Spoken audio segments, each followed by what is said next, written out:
Alright, welcome back to another stream of Assassin's Creed Valhalla. Continuing our stealth challenge, we're gonna continue today with the epilogue of the game. Yesterday we finished the main ending for Eivor and Layla. And yeah, now we're gonna continue playing as Basim and diving into the final memories of Eivor's story before our playthrough is finished. And what we have left now at this point is the epilogue story arc in HAMTUNSCIRE, then the ASGARD dream sequence, the last kind of like mission there, and then of course the Animus Anomaly to kind of like see through the mythological veil and how things have really been. So that's a plan for today. Definitely something I think is doable, and depending if I have like lots of time left, I might either play some Pokemon afterwards, or we might even dive into the last chapter for Eivor. But yeah, for now though, let's go back into the game. Currently at about 63 hours played. I reckon we're gonna net close to 65 to 70 before the playthrough is done. Not bad actually, considering we've been doing, you know, a challenge, also of course streaming this at some time. So the game doesn't have to be like agelessly long if you don't want it to be, which is good. But still, you know, decent size, that's for sure.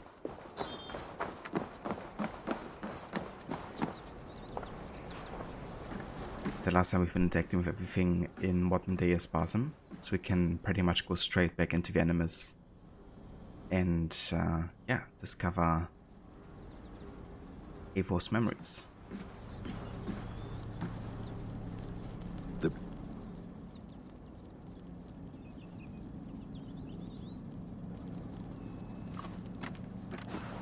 Kinda shame it cut off his dialogue there.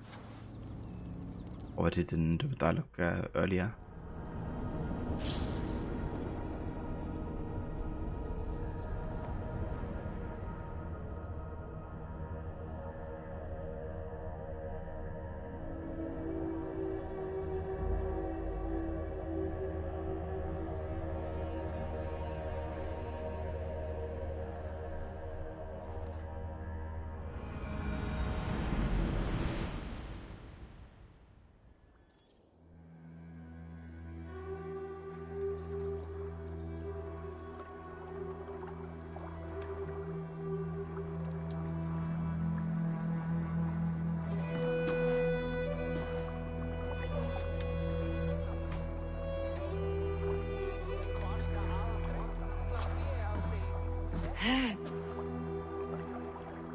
Steady, Eivor.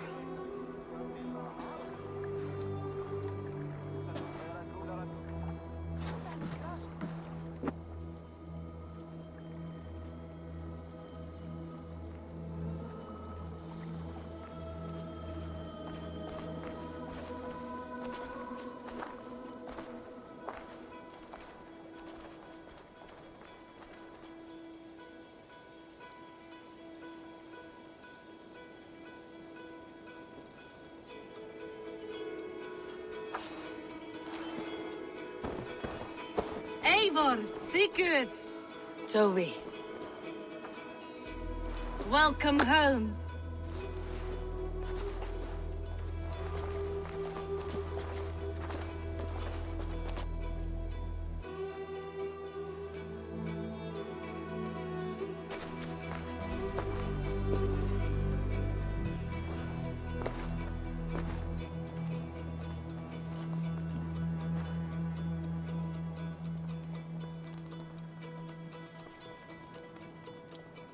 We missed a great feast, it seems.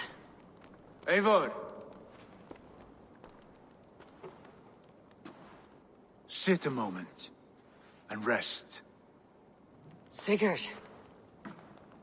For me.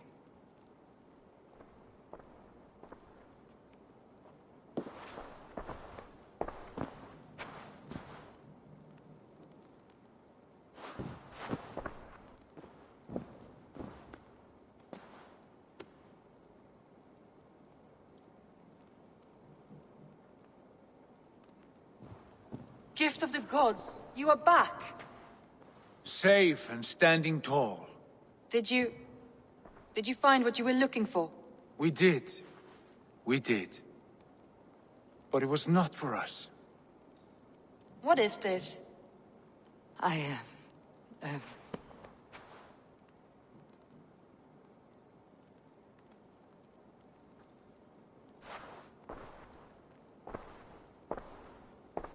returned! Inside of the hearth, come! Your secret is no longer safe. Eivor?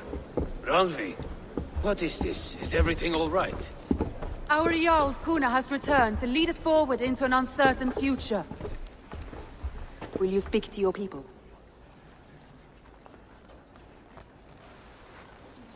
For love and joy words can jade. Our souls must sound in a heartful song. And when... No. You're less mine than I'm yours. And I ask of you only this. Keep me honest in the times to come.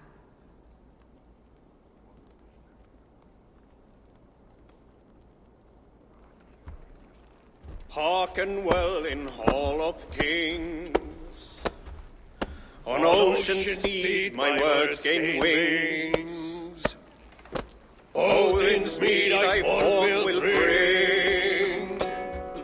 For noble deeds thine honor sing. We beat and blaze our trail of red, till Odin gazed upon the dead. The voice resound the mighty hall. For those who fight, for those who fall. For those who fight and those who fall. May horns resound the mighty hall. For we who fight, for we who fall.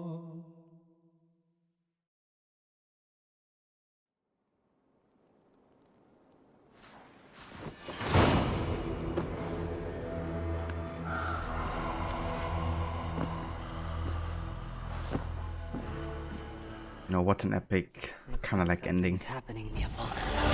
Perhaps I should take a look. A message has come. I love how it's like a flashback, kind of like reference to the beginning of the game, you know.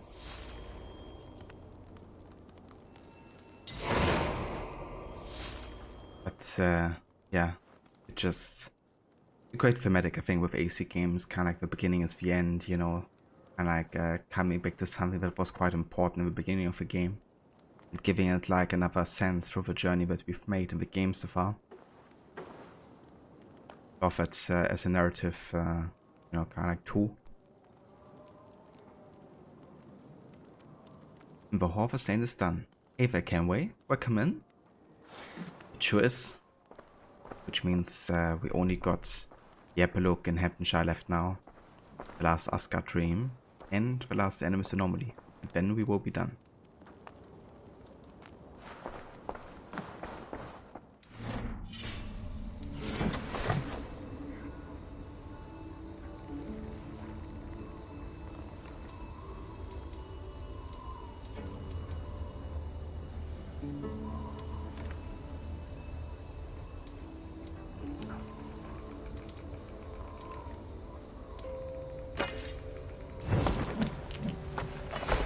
Gonna go for Excalibur here for the last story arc, I think.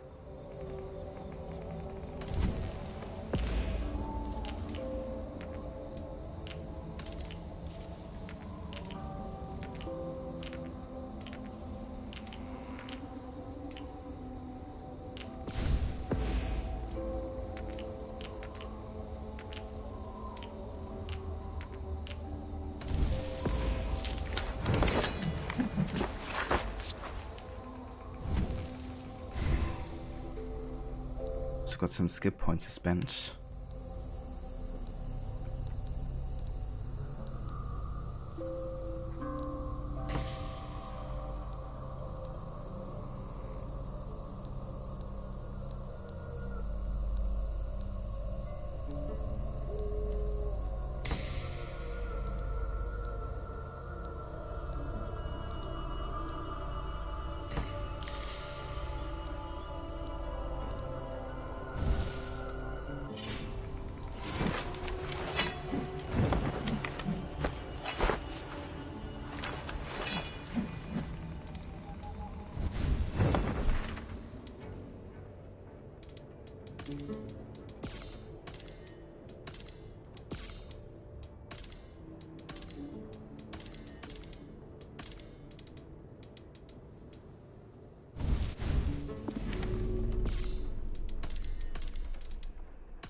Alrighty then.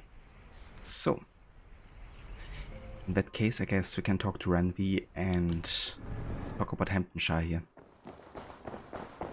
Sigurd. Eivor, before you say more, I must tell you something. Randvi and I have ended our marriage. I am sorry to hear that. Ah, do not be. We adore one another dearly, but our marriage was not built on love. We were brought together as an act of peace. I was pledged to her well before I knew her, and though we have tried to settle our differences and find love in our faults, it has not worked out. And so we have dissolved our bond. Yet as a clan, we will grow together. Then I'm glad for you both, and for the rest of us. This place would not be the same without you two. True that. Pleasure to see you, Eivor.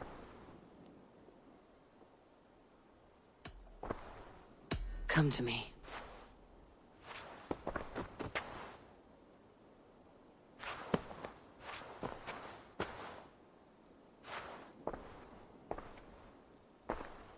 Sigurd turns around.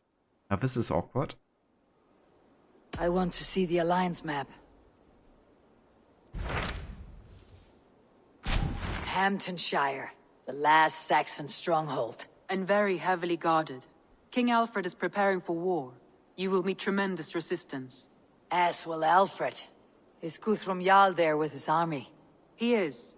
He and Ubba have gathered a sizable force and intend on launching an attack on Alfred soon. If we support their assault, England will fall to us. A pagan land where a multitude of gods may freely roam.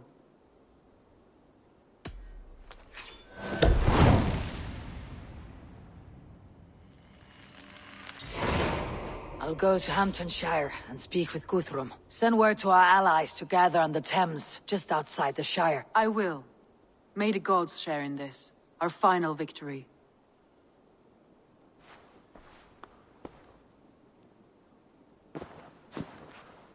So give me just one sec.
Alrighty, let's travel to Warham. What is it?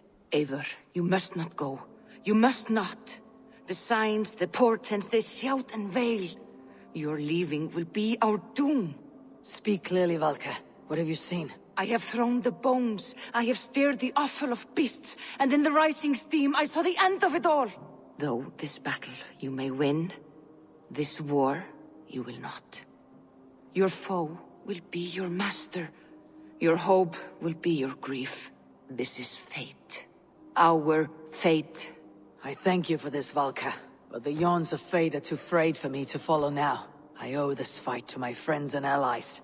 And I will see it through. Go then. With great care.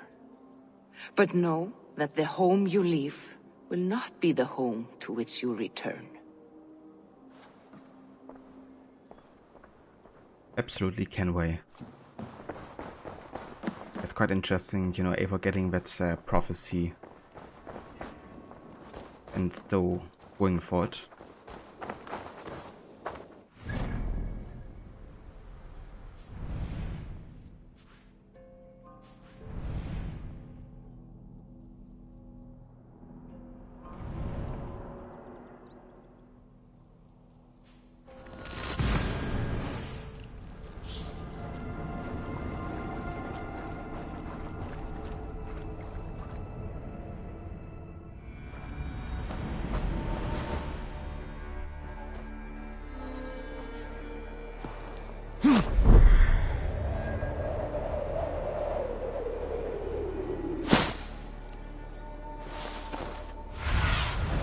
Be my eyes, Sunan.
Guards here, vigilant.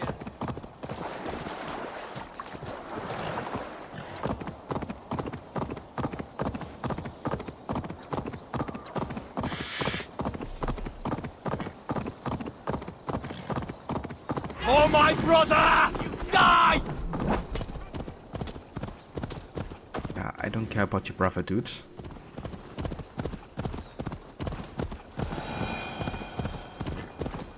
If he died, it had to be done.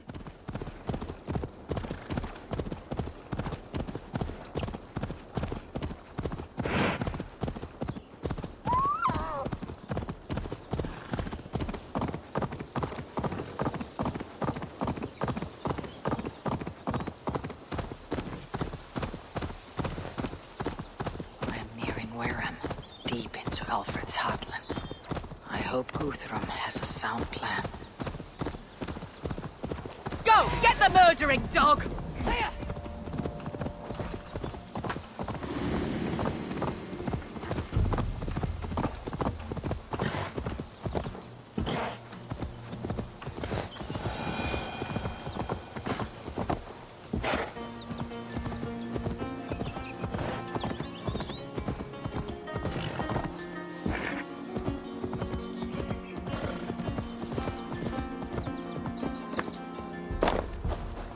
Strange to see Norse and Saxon banners flying side by side. I should find Guthrum. Soma!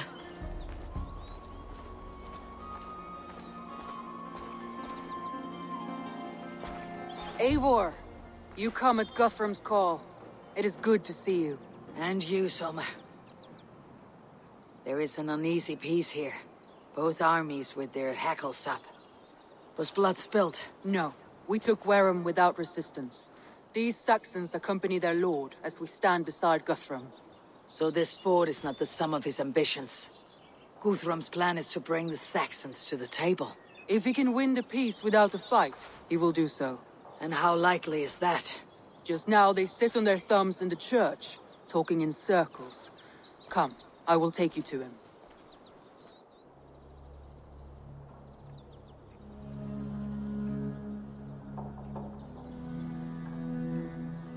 Who is Guthrum meeting here? Is it Alfred? That's right. The king of the West Saxons has agreed to negotiate. Seems we have him on the back foot. Guthrum should be careful. Alfred speaks with Loki's tongue. Guthrum is not a babe at teat, Eivor. Nor is Alfred. If he has come, it is for his own advantage. Then give us counsel. Stand by Guthrum, show our strength. The king of Hayseeds will soon be humbled, trust me.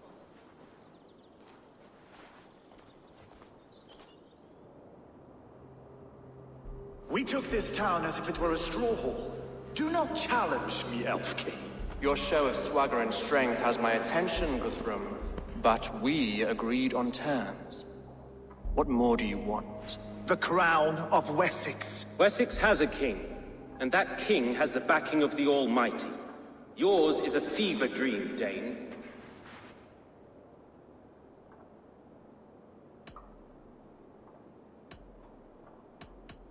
We need not ask for it, Goodwin. We will take it, as we have taken all the kingdoms of England. Ah, Eivor. Our blunted tool returns, Lord. I have given you all I care to. A Danegeld to leave Wareham. You swore an oath upon the cross, and that pagan hammer. And when you scurry back to whatever shit-soaked hovel you crawled from, we will release your men. Speak again, handmaid, and I will feed your tongue to Eivor's raven. A fair trade. We already have your cock. Are we done with this pissing contest? If Guthrum has given you his word, and he will honor it, we will leave this town.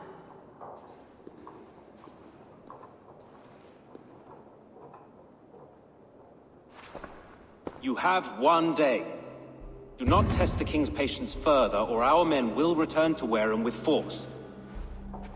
And if you doubt my conviction, know that the Avon River near Uffentune runs red with the blood of your countrymen. Their commander, what did his men cry as he fell? Ula? Uba? Yes, that was it. Remember, you have taken my silver. In return, I expect your honor. I will await news of your retreat in Chippenham. Uber dead? It cannot be! Gods, I will tear that Saxon's skin from his bones if this is true! Alfred hisses with a snake tongue, but he gains nothing from this lie. When news of this spreads through the camp, no Saxon will survive the day. You swore upon the cross. Oh, I have no intention of cowing to that milk sack. Now more than ever, I will take his throne and his head! In Winchester, Alfred used me as a tool and cast me aside. So let the betrayer be betrayed. We will burn this village to the ground. After that, we take care of Alfred.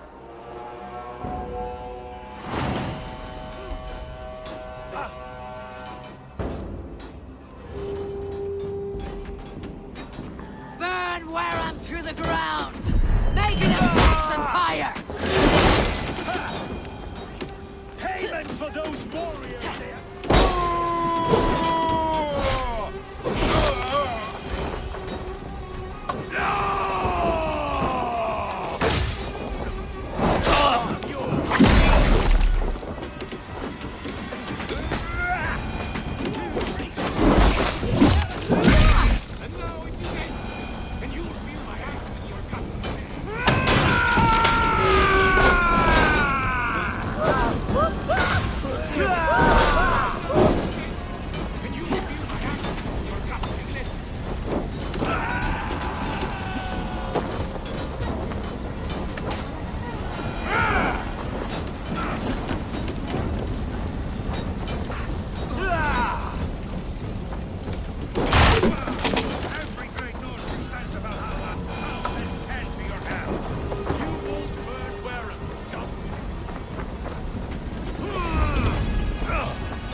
Should find Soma.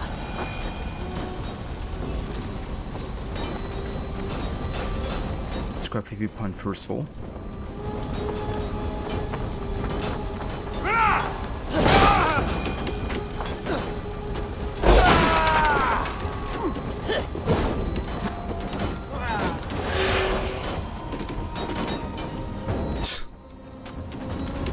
Animation.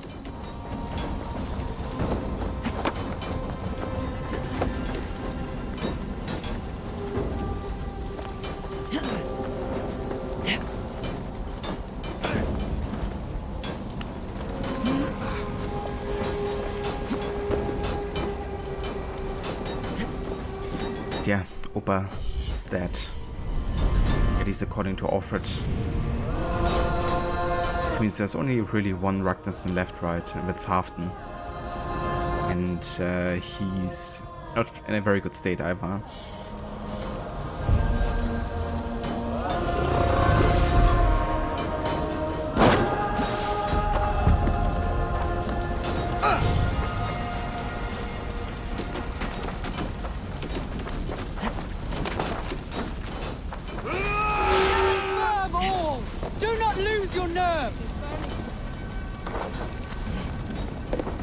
This place is routed, Soma.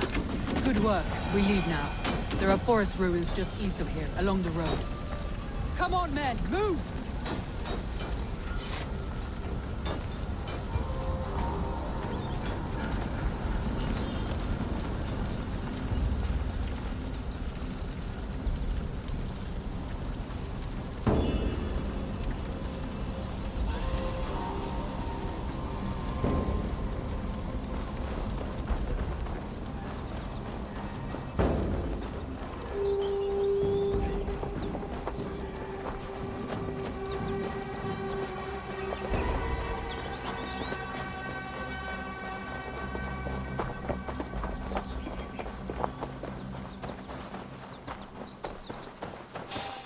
I wonder if I can run past the escort.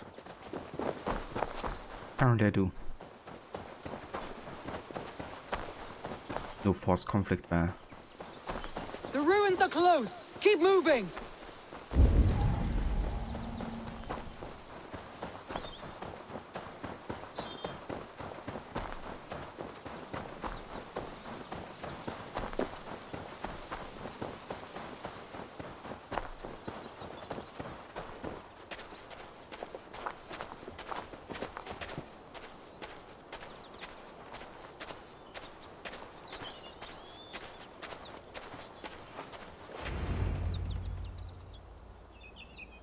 We can rest here a moment.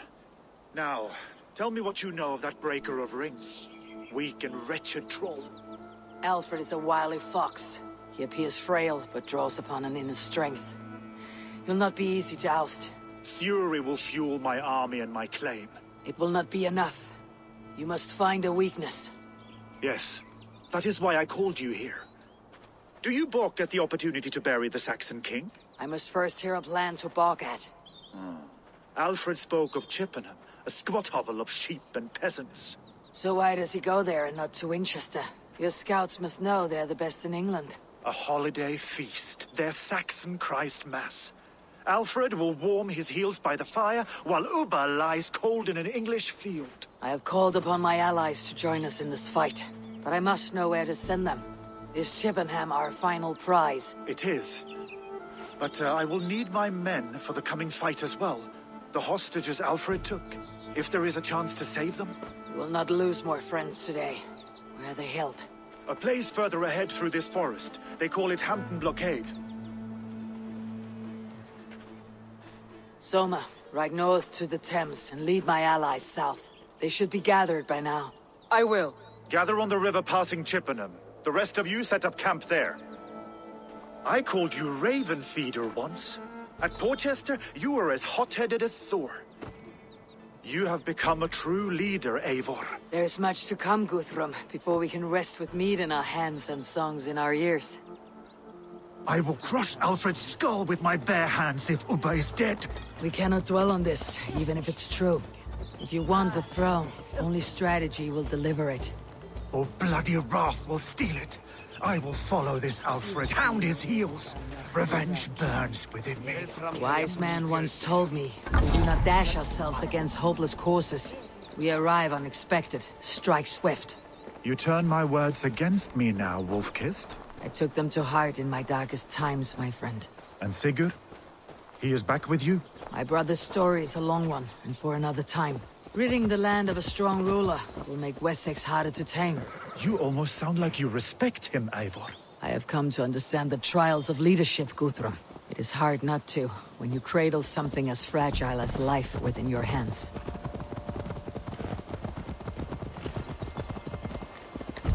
That's fair, Kenway. Yeah, I feel like the system, even though it has also benefits for the developer side of things. And it allows us to have like more cutscenes instead of just, you know, NPCs standing in front of each other. You know, there's definitely drawbacks when you don't have enough proper mocap scenes to make up for, you know, that, I guess. I mean, I definitely prefer to just NPCs standing, you know, and talking like that sometimes. Have a look, Sunan. But, yeah, the proper mocap scenes will always be better. This is the blockade. The hostages must be in these buildings. What is your plan? We can tread quietly, so as not to alert the guards. But I can raid this place in moments with my crew. I will follow your lead.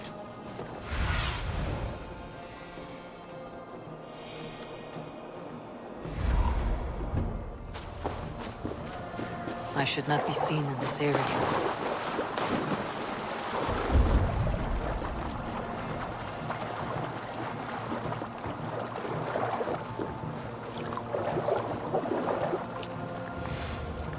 I had to hand them over. Alfred demanded it. We will save them, Guthrum. Stay calm. And Guthrum is so full of shit. You know, it's like, I swore upon the cross. No. I swore upon the cross, but I don't care for Christianity. Later he even fully converts to Christian, showcasing that he chose whatever was like the most benefit to him. And I have to hand over my guards for like these Vikings because Alfred demanded it. It's like, you know, you could have also just stood up for your men, you know, instead of like putting them in captivity. And then he also has the kind of like finds it necessary to criticize us in Porchester in the story arc there for doing his job essentially that he failed to do. But then now that we are even more powerful and we have like all the allies and he doesn't, he realizes he has to have us on our side, which is why he kind of like tries to be friendly again. But yeah, in the end he's just kind of like an opportunist.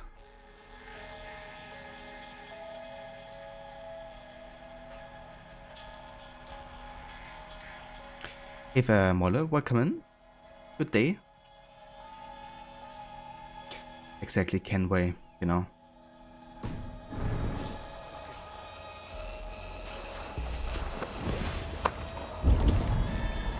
Do you think he kept his word? He swore he would not kill them. I cannot say for certain. Just hope we find them soon.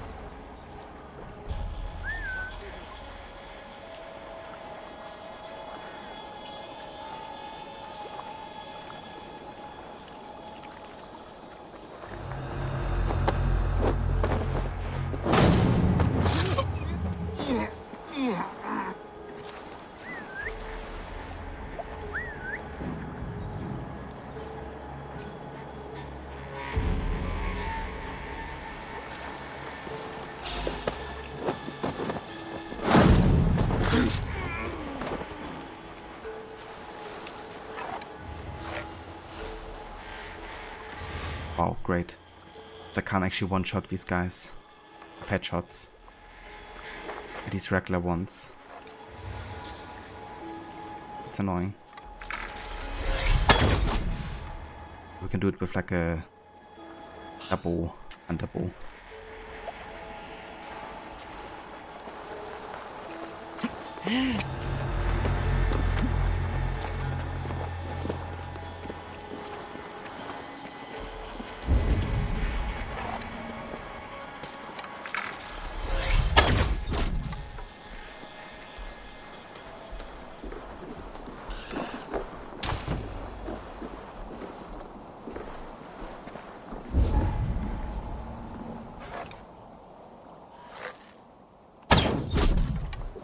Okay, that works.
Why the force?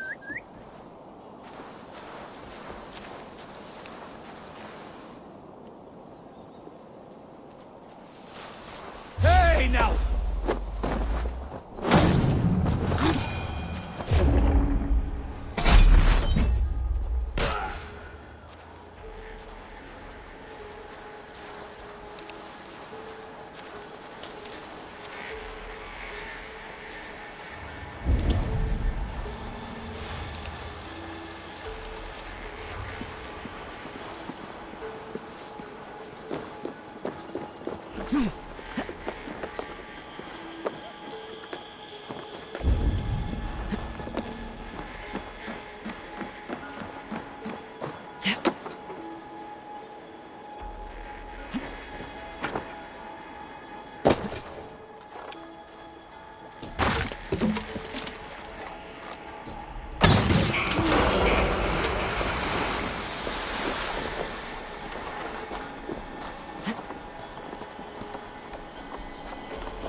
Hey! What's going on? What the fuck? Why am I not following my wizards properly here?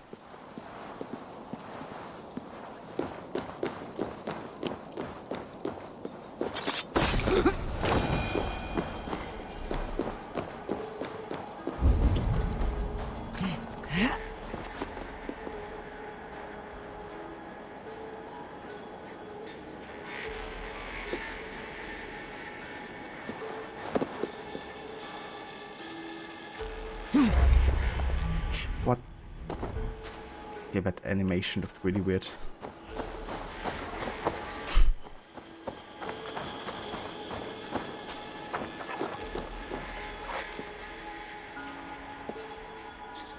There. These are my men.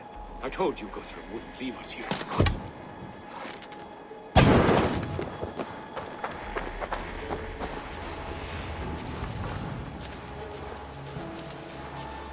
Also, we all survived that, huh?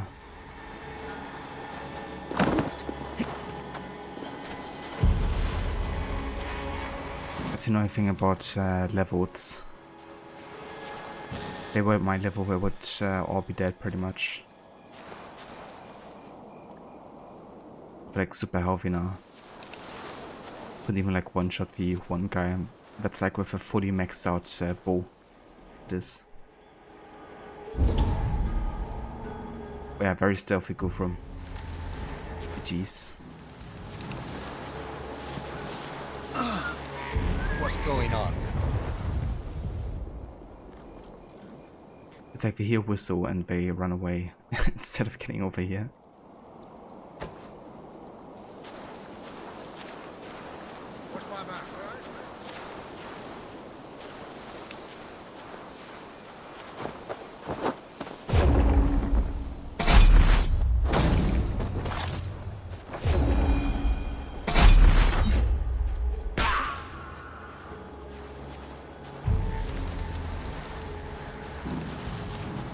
Something's not right.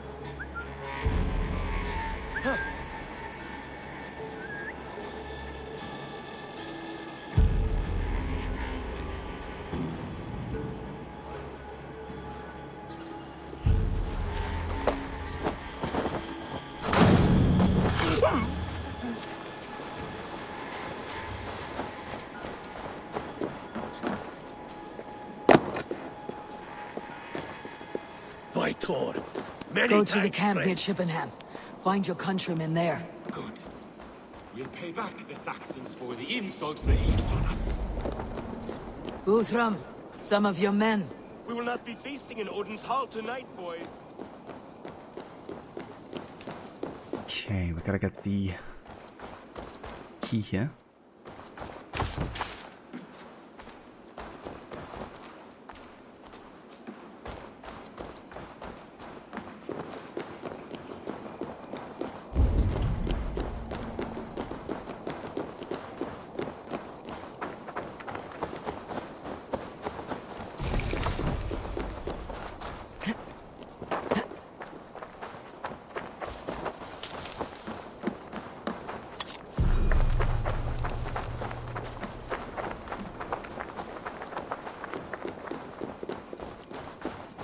Let's see.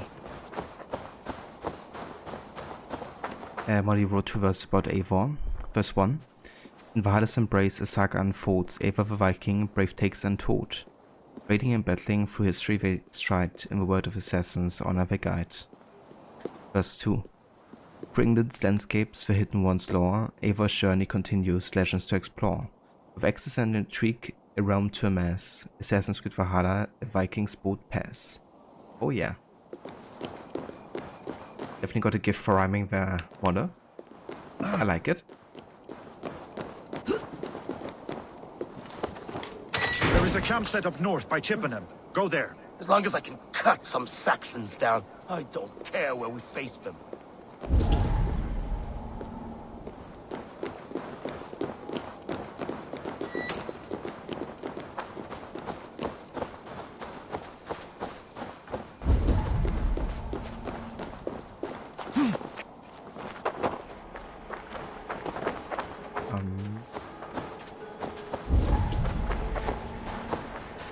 We got more guys down there.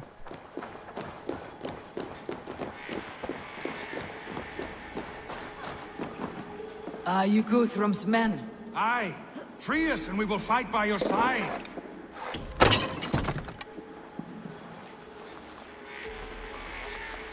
You are a good friend to me. Thank you. Every Saxon who spat at me will die.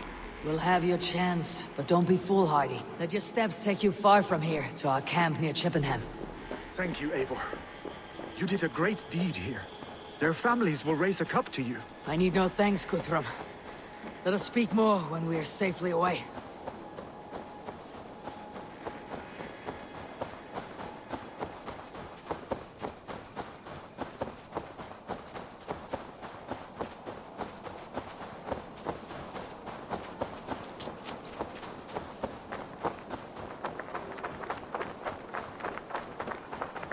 We're safe here.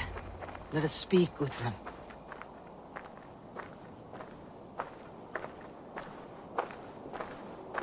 You should join your people at the camp. Even a surprise takes preparation. Your bravery, your leadership, Eivor. You wear it well. You have grown much since last we spoke. You judged me fairly, Guthrum. Harsh though your words were. But I do not make the same mistake twice. How is your brother, Sigurd? He lives. A changed man. But he is free of Fulka's torment. That at least was a deed well done. Will this all be worth it in the end? Everything we have done?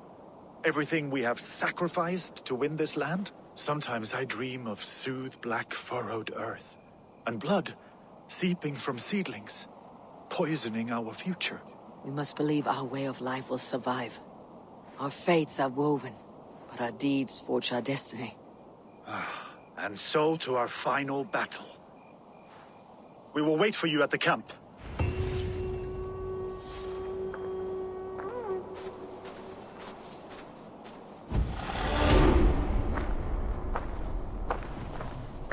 Indeed. Let's do this. Hlutrholt, my Jarl! We must speak. Another matter that needs my attention. I will meet you at the camp. And I wonder what he has to say to Guthrum.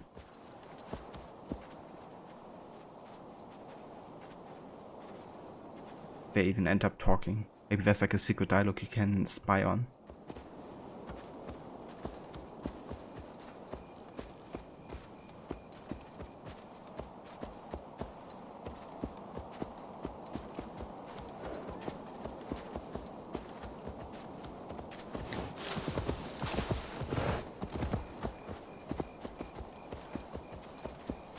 Maybe.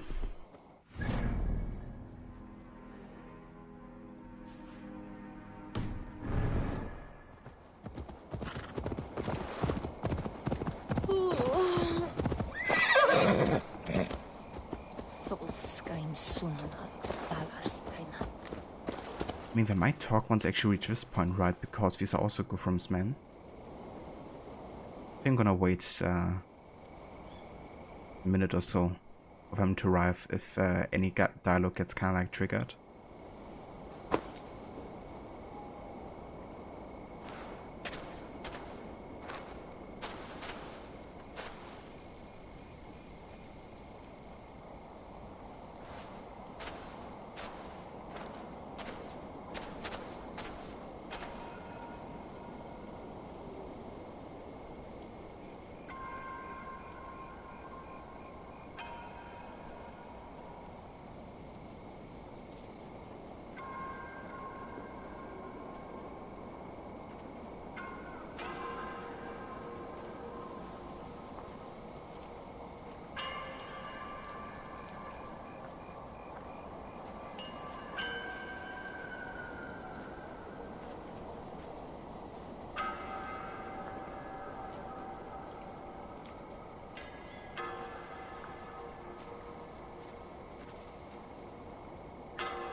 Okay, so we're just standing here, but there's no dialogue.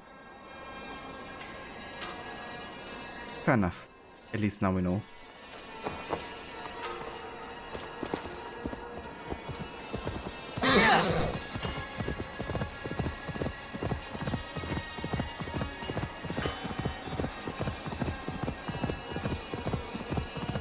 Alfred spoke of Uba meeting his end on the Inghorn River, west of Affentun. I fear the worst, but I must know.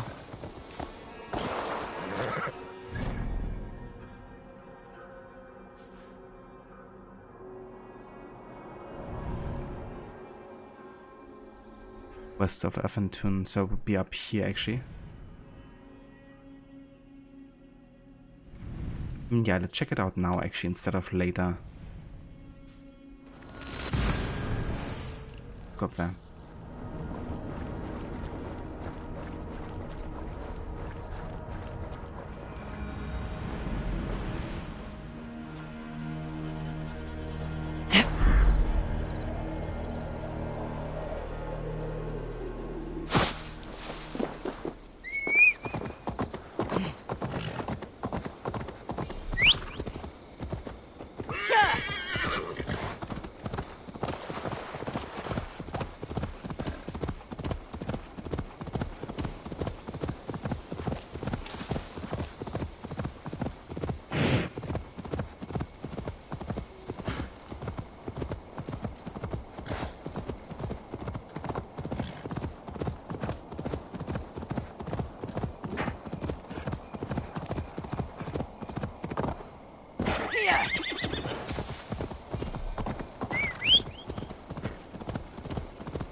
Nearing the Avon River at Affentun.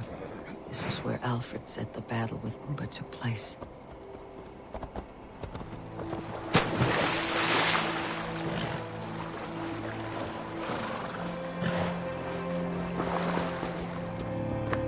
Uba. So Alfred spoke true. May you join your brother, old friend, wherever he found his final peace. Rest well, my friend. And this hurts seeing. Uba was such a great character. Like, such a nice character, I should say. And to die like this, you know, it really tells you, like, the power that he was in battle. He impelled from all kinds of different sides, you know. That's about how many enemies had to face him to be able to take him down. They heavily outmatch and outnumber him. Yeah, he's dead.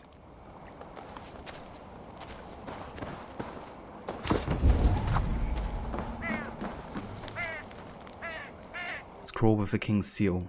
Lord Otter, you are to attack the Danes docked near Ravensthorpe at once. Act swiftly and with the fear of God in your heart. Send word once the battle is won and Wessex is saved. Offred Rex.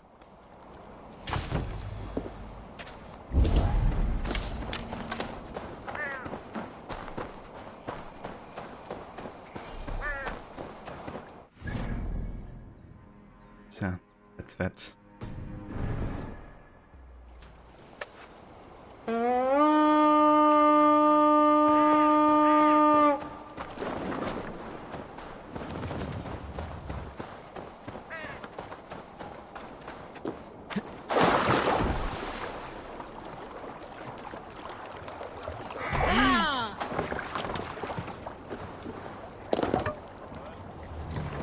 Let the sail out! Let's have a song.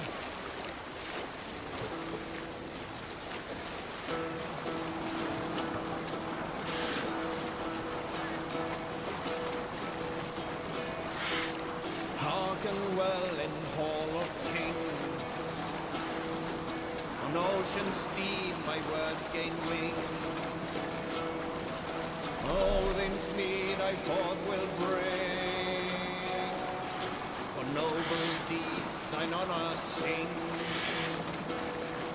The brave man slain Valkyrie way. Reward for strength and Valhalla pay.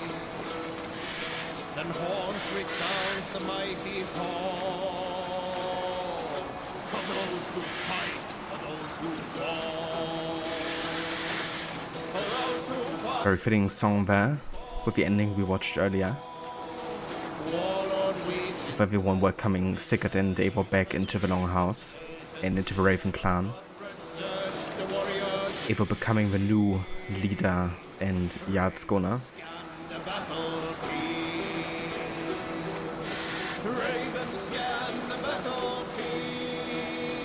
Best not to draw attention here.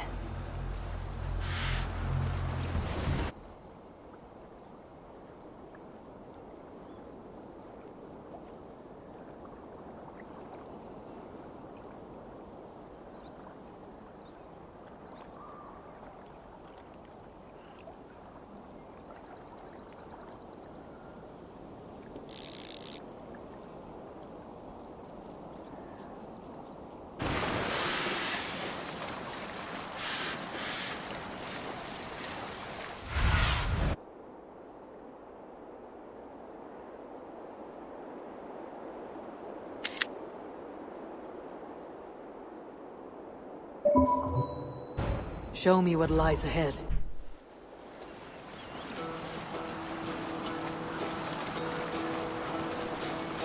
Sail down! Hearken well in hall of kings. What are you doing? Save it. On oceans.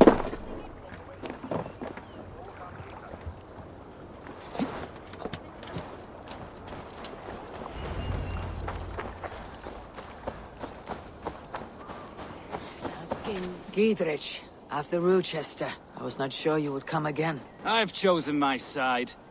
It would sooner bet a hog than allow Alfred to pillage the land of love. Guthrum will trample Alfred's ambitions like weeds in the dirt. Mercia might rise further yet. Perhaps I shall one day sit upon the throne of all England. King Giedrich the drunken ass. I'll raise a cup to that. You soft-cheeked Anglo boys. Have you brought your mothers with you? My mother is worth 10 of your men. I do not doubt it. I have seen those strong Saxon hens clucking round the hearth as you farmers play with your cocks. Ha! And she'd welcome you in Colchester, Villy. Better than those sour-lipped thanes who haunt our hall.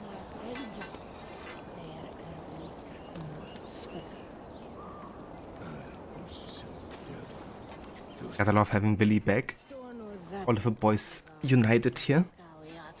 That was one aspect I really like about this game, where depending on which allies you've gathered throughout the game, you know, they're gonna come to your aid here for the final battle. That's great to see all of those, you know, back and getting all those memories from like previous story arcs and adventures you've been on. Look, you Saxon bedwetters, here is a real warrior. Vili, leave these poor boys alone. Their ears are too delicate for the filth you pour in. Boys is right. This streak of cat piss is barely off his mother's tit. And the Essex boy has hands like a milkmaid. Ha! Such fiendish ribaldry between you two. You laugh in the face of fear. Tweak old man Death's beard. I will do my mother and my lord proud today, Eivor. The Lord knows I've not been the best of sons. Good to see your spirits high. Fight well, my friends, and we will feast together in victory.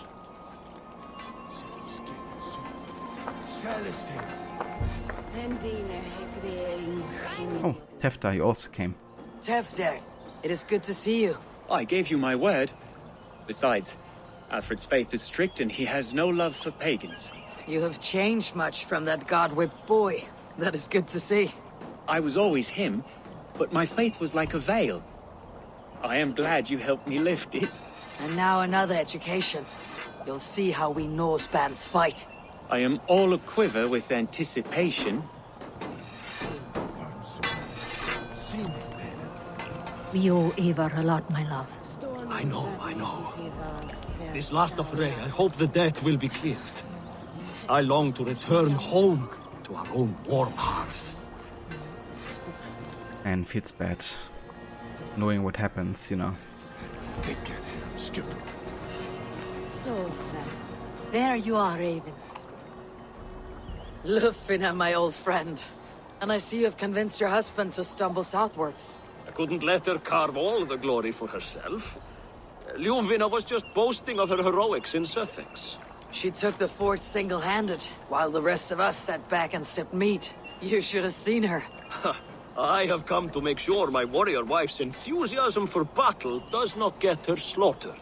Have you ever met a woman less in need of a guardian than me, Eivor? You will have one nonetheless.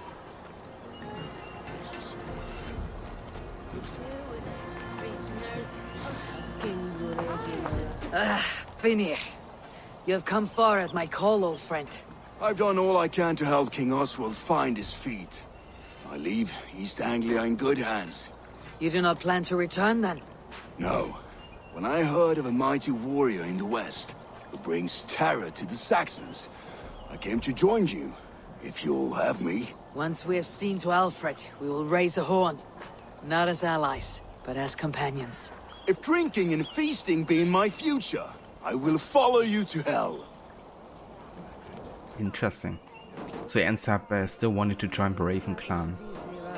It's interesting to me because it's the first time I didn't actually recruit him as a Jomsvikinger, but left him with East Anglia. But in the end, you know, he still wants to join us, so I guess next time I'm gonna respect his choices again and make him join the Raven clan immediately, to be honest. Respect his wish. Bishop Deolaf even came.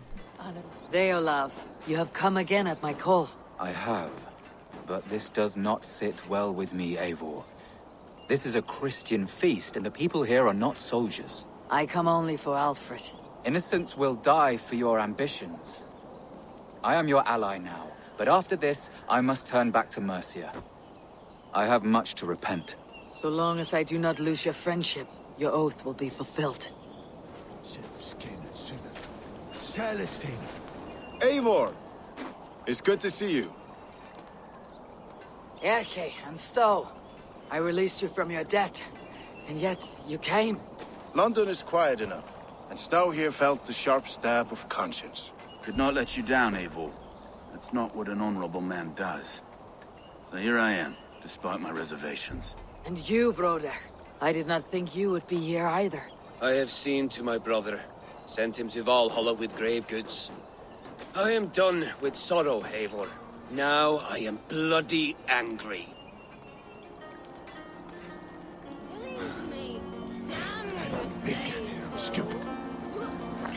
But the thing is, you know, we're all united not only for Eivor, but for the common struggle against Alfred and his vision of united England under the Christian banner, which doesn't leave much room for pagans. You know, you will have to kind of like convert to be a Christian to be able to sustain yourself in that united kingdom. And that's also one of the reasons why some of these guys fight, right? Like some because they are pledged to Eivor, but some also because out of a necessity.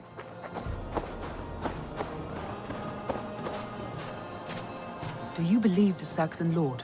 Is Uba really dead? Aye. A few survivors found their way to us. The great man is gone. The last vestiges of Ragnar's legacy begin to fade. We have lost many firebloods. This land has sapped our strength. There will be too few of us to settle when we are done. The end of a Viking era in England. But yeah, we can confirm that Uba is indeed dead. Eivor, you made it unscathed. They came from all over England.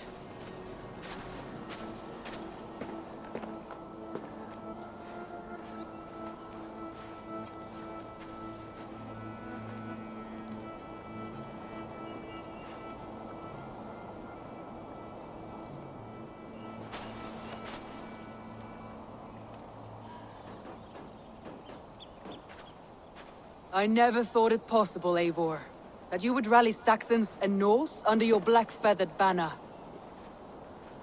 They see the tyranny of this elf king.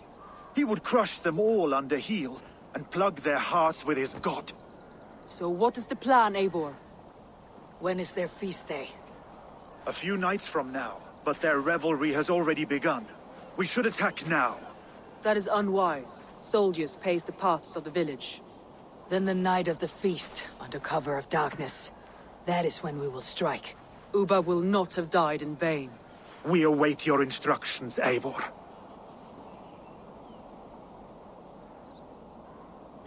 I mean, yeah, we already talked to everyone, so let's do this.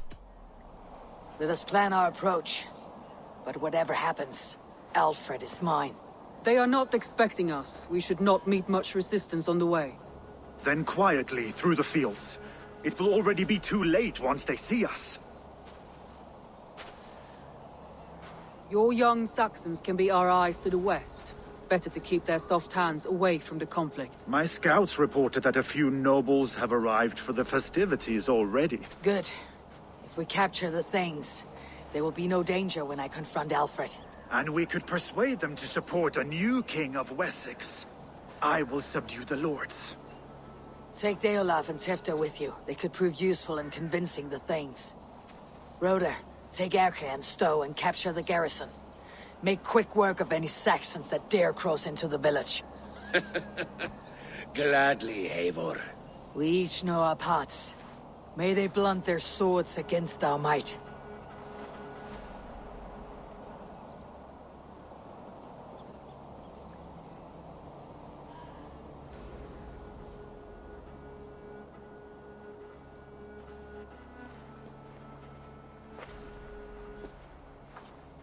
Tonight, Wessex's last resistance will crumble. I follow you, Eivor. And I. Be ravening wolves and croaking ravens. Stand firm. Your axe arms strong. And together, we will win this final battle. And remember, Alfred is mine. Soma, with me. Everyone else go quickly to the village.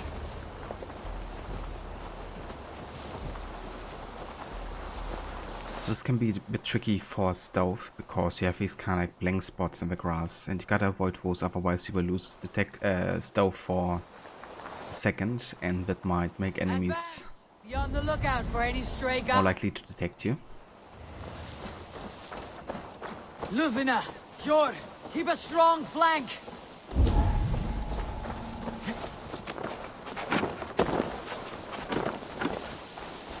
Get to the village and wait for my signal.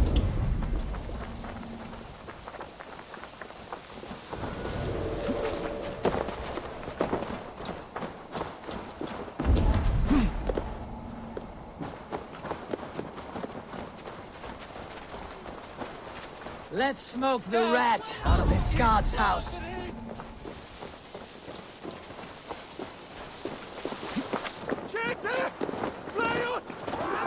Okay, so that already started a conflict here between my allies and them.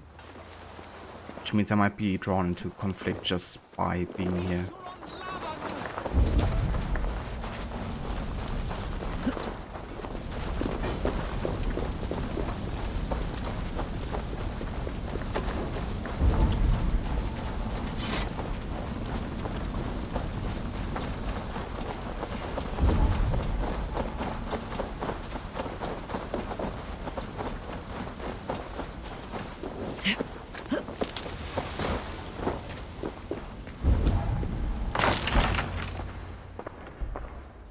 Alfred! Face me, and I will spare the last of Wessex from my torch! Did you think my king would turn his back on you, Eivor? When your knife is smeared with the blood of Wareham? Stand aside, Goodwin. I come for Alfred. Alfred is long gone. And this good Christian feast, a cup of honey wine, to trap some wasps. Where is he? Calling his allies to his side.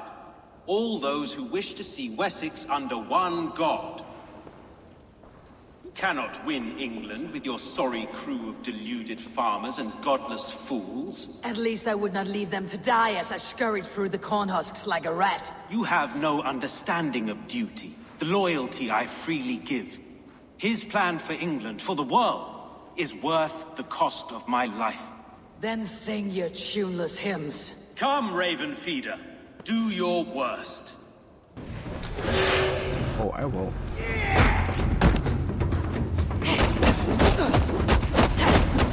Something like that.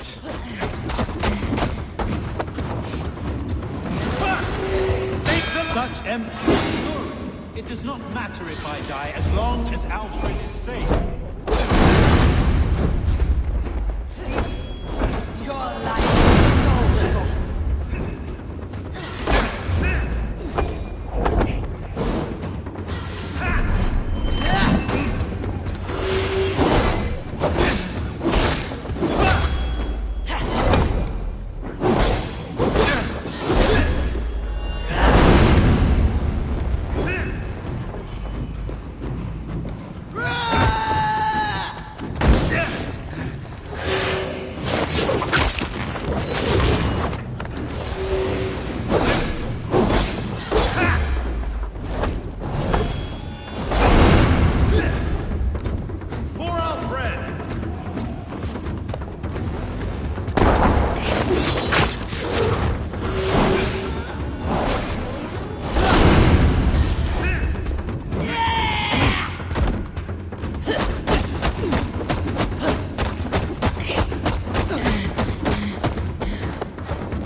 You are beaten, Goodwin. Beaten? No, not so. By my death, my lord may live. Alfred used you, fool. He threw you in my path. For what? He only delays what is inevitable. Kill me then. It makes no odds. For here you stand, bloody and breathless, no closer to my king, no closer to his throne. This island will never be your home, Eivor. You will not subdue her with vicious force, or win her with cocksure words. We Saxons will always stand firm, shoulder by shoulder against thieves and tyrants, whose envious eyes fall upon England.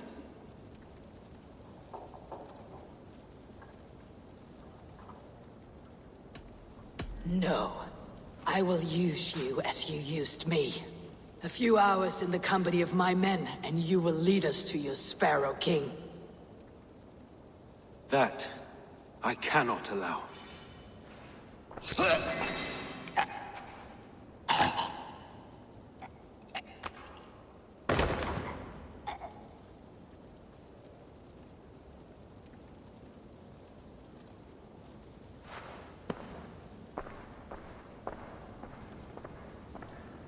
Requiescat in pace.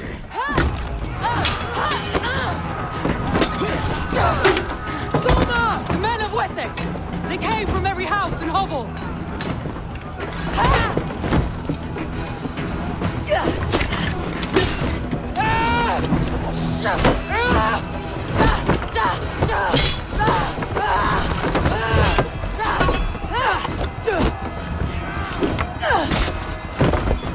Soldier, fall back! For life!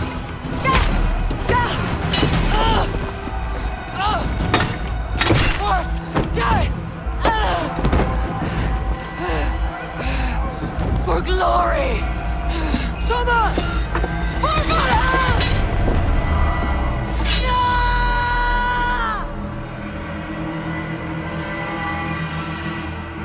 I'll keep the rat busy! You bastards.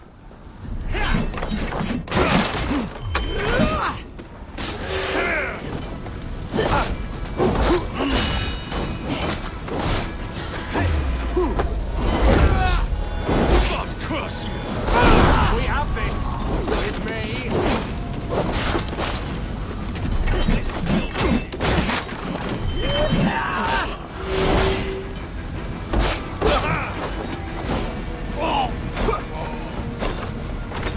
Hluthrolt, I need you fighting with the rest. These men will not surrender.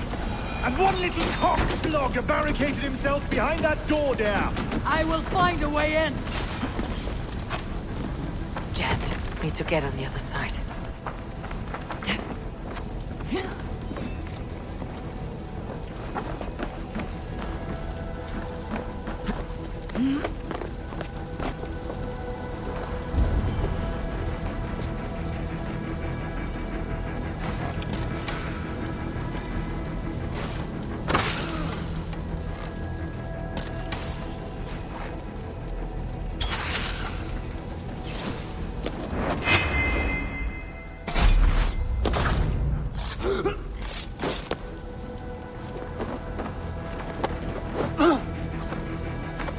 You will regret this unholy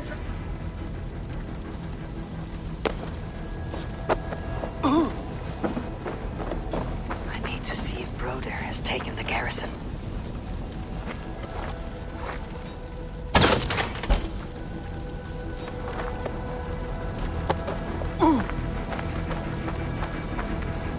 Good work, Hluthrolt. I hope the rest have fared as well. So I just have to put him here, right? And we're good? Yeah. Let's help out our other allies here.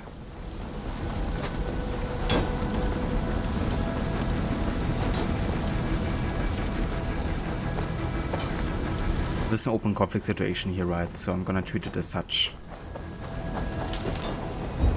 Unless, of course, we have a situation like with these two guys we just assassinated.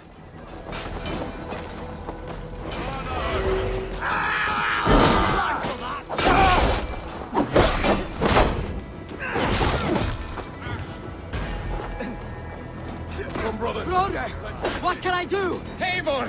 The garrison has more defenders than we hoped! My men are being slaughtered! I will find a way to open the gates from the inside. These waves of reinforcements are hell-sent!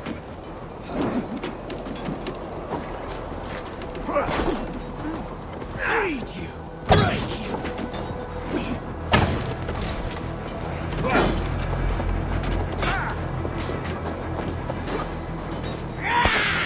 Ah, whoops. I kind of thought I'd die for Valkyrie's enabled there.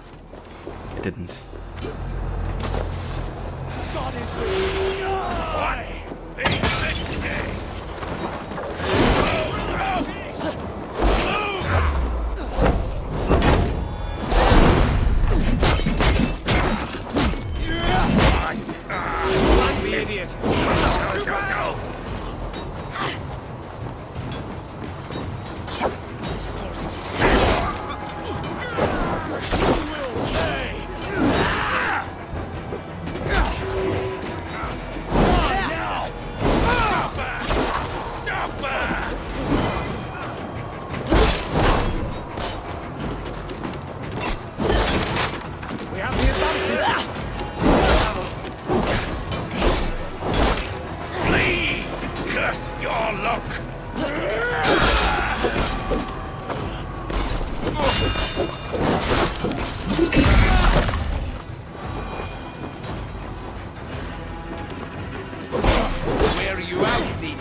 garrison stays under our control! I need to help the others! If Alfred has fled Chippenham, it may be Lúthien that tracked him.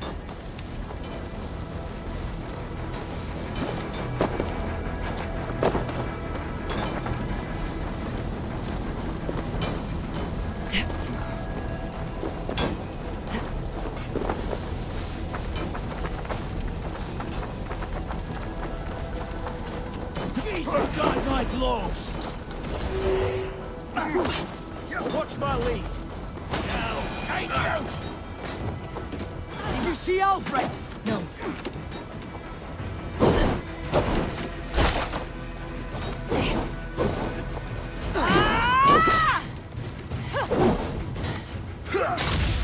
Bleeding.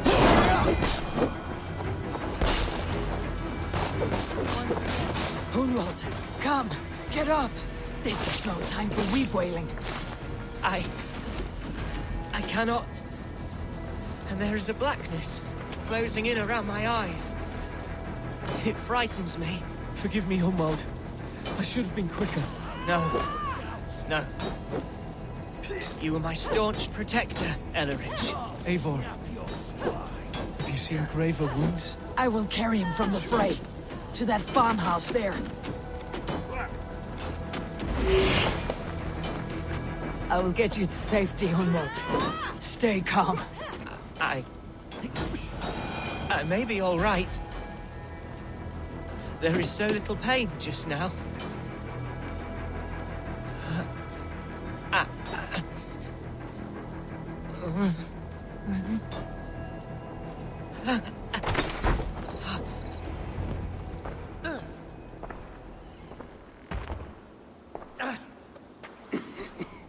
Hlutrholt, listen to me.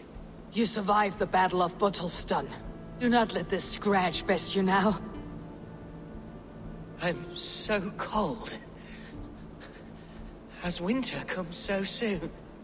You will warm yourself with mead and dancing yet, my friend. Perhaps not, Eivor. It may be I will sit beside my father soon. Will he be proud of me? He will pull you to his breast, sob bright words of welcome, and tell you no man ever had a worthier son.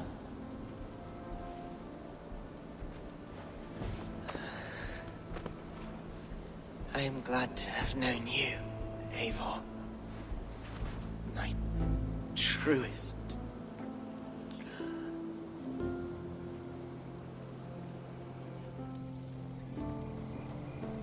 And rest in peace.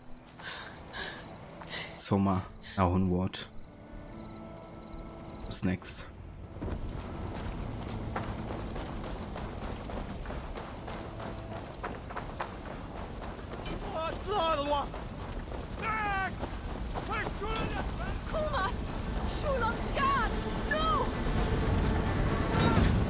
They are weakened! Let us finish this!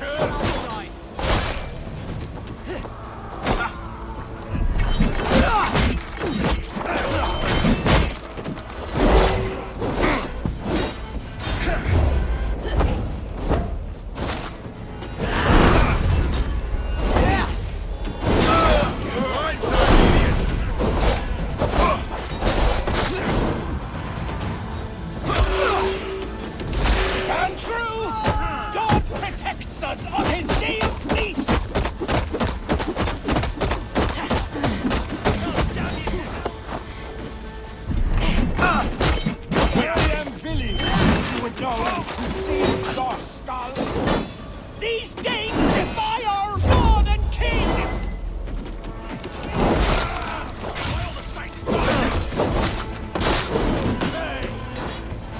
It's like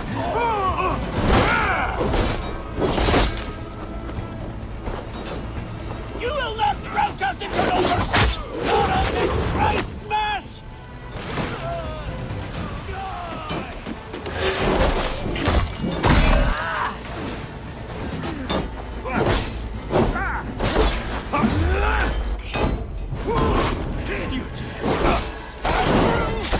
God protects us on his day of feasts!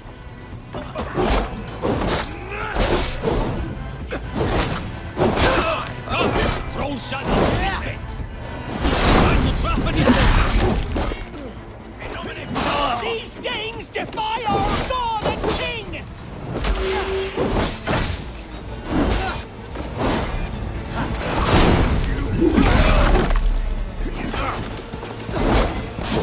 The last of the Saxons are fleeing! The battle is won! That's it! They are fleeing!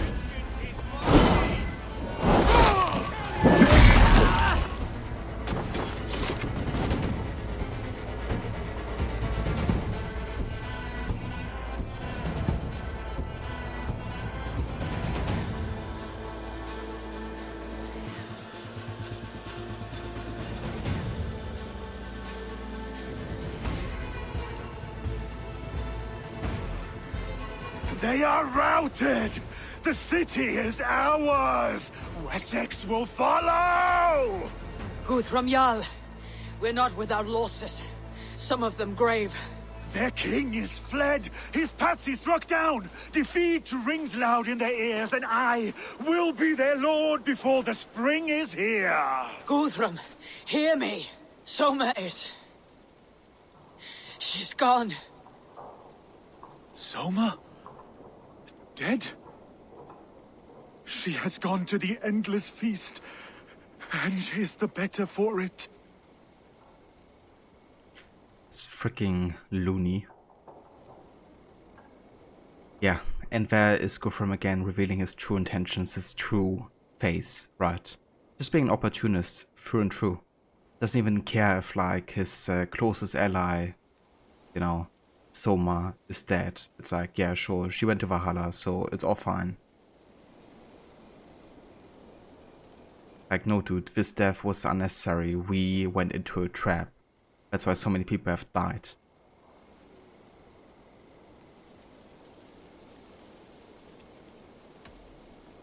I must speak to those still living.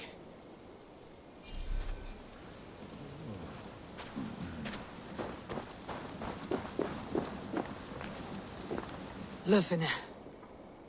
Gods, I did not know. Is he... Hush. What good can words do, Eivor? Keep to silence. He is gone. For what days I was given to spend with you. For each breath that carried your sweet whispers. I give thanks. No more. Your fingers in my hair. No more your arms around my waist. The days will be cold hereafter. All color dimmed. Goodbye, my only. My heart ends with you. What is left will go on. And this, it's so hard, I think. You know, losing your one true love and then feeling like there's nothing left to live for.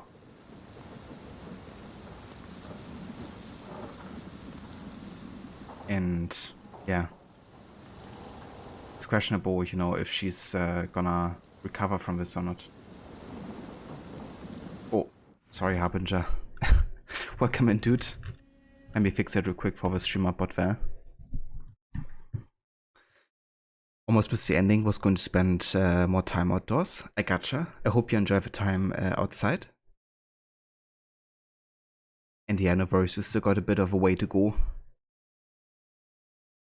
But yeah, we're almost there.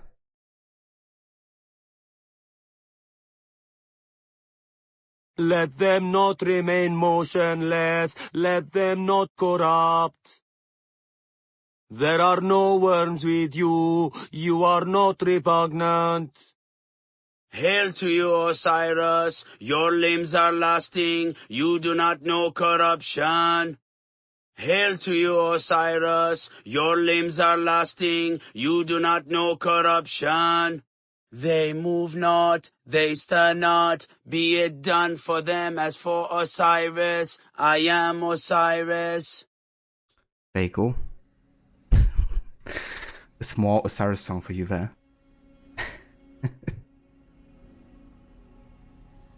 Yeah, that was my fault. I kind of forgot to turn on streamer bot and nobody had redeemed any sound bits, I don't think, until this point, so That's why I didn't notice before.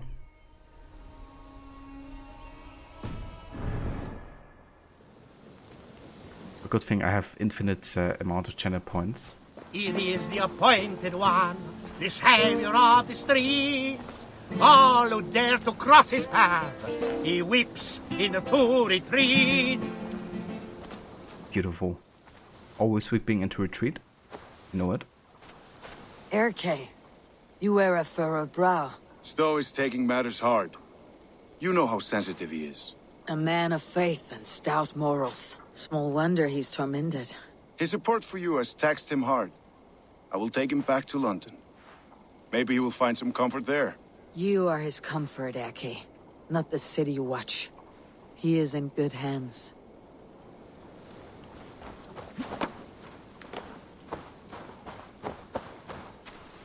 It is done, Brodir.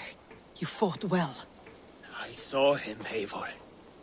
In my darkest moment, Brodir stood beside me. And all was as it used to be. And then the battle ended. I feel him no longer. There will be other battles. Aye. And there you'll find me, Eivor. In amongst the blood and death. Brodir at my shoulder. Until the Valkyries claim me. You have given me more than I would ever have asked for. How will I repay it? Keep him in your thoughts. For when a man is mourned, his deeds cheered and his songs sung, he cannot die. Absolutely.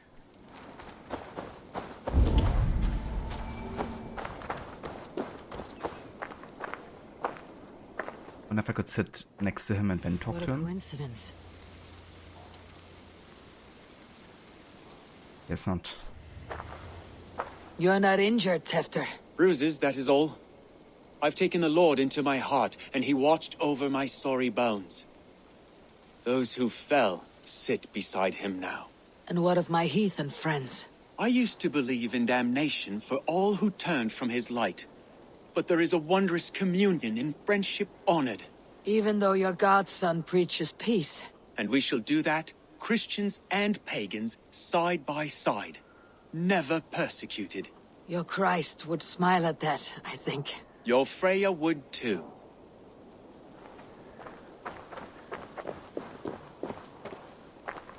He shall come to judge the living and the dead. Deolav, Gidrich. There's a solemn air about you. To disturb such holy revels with blood and murder. I fear God may never forgive me for this. Had your god taken Alfred's side, we would not have won. So it may be that you did his work after all. Alfred still lives. And now I am twice his enemy. Give me one more fight, and I will gladly make it a third. He is defanged and a little threat to us now. That slippery eel may yet surprise you. Atonement is a long and lonely path, and I must soon leave to take my first steps upon it. Your debts to me are paid. I wish you well on your journeys.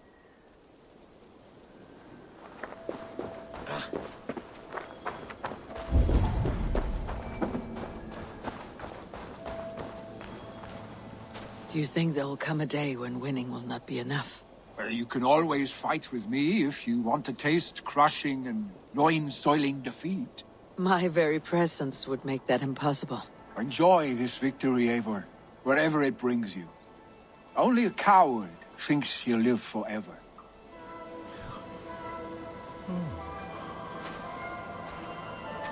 Like Odin. And Odin is quite a coward, to be fair.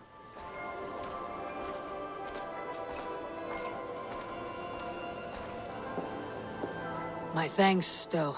You came to my aid when you were free to turn away. And still it breaks my heart to look upon what we've done today. Was it the right choice? I do not know. But it is done now. If Alfred had his way, there would never be friendship between Norse and Saxon. You fought for peace. Be proud of that. I wish I could. And in time, perhaps I will.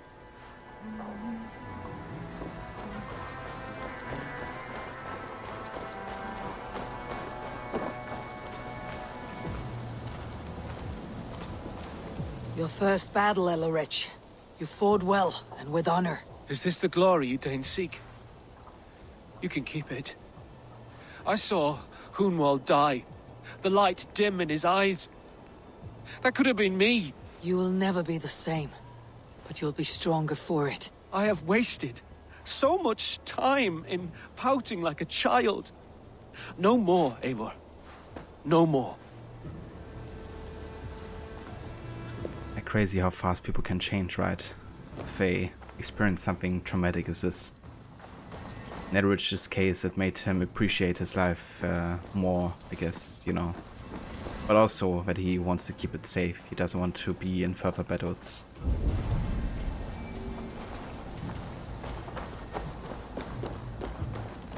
Yeah, I think we talked to all of our allies here.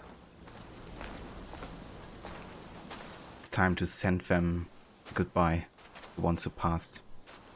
My heart is heavy. Many fought for us and died. They deserve peace. Are you ready to honor them? Yes, there is nothing more to say. Let's see, Wu. Time to send our friends to their great reward. Will you do the honors? Nothing awaits them. They lived, they died. And now their bodies will burn to cinders. Their saga ends here. Well, do not share that with them.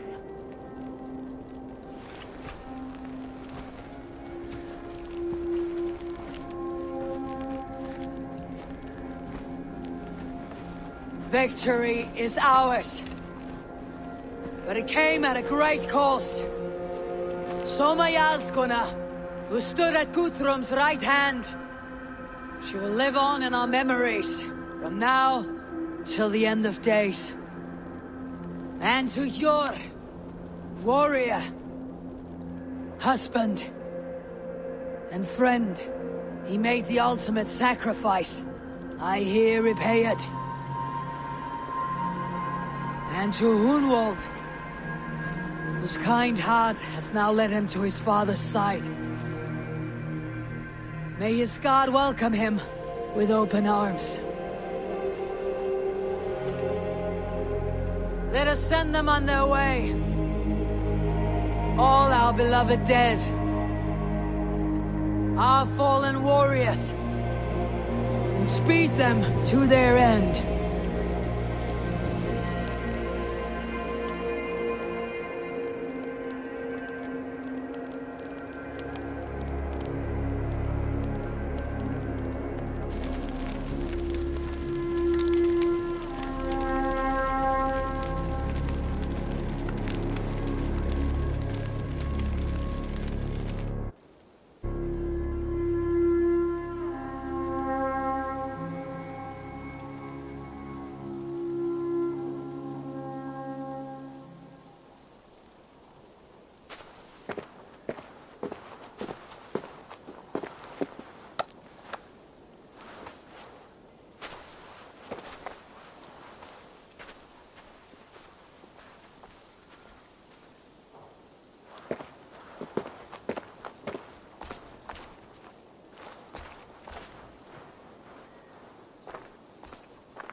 Guthrum. When the Reeve died, did he take comfort in knowing he would soon see his god? He was strangely peaceful in the end, as if death meant nothing.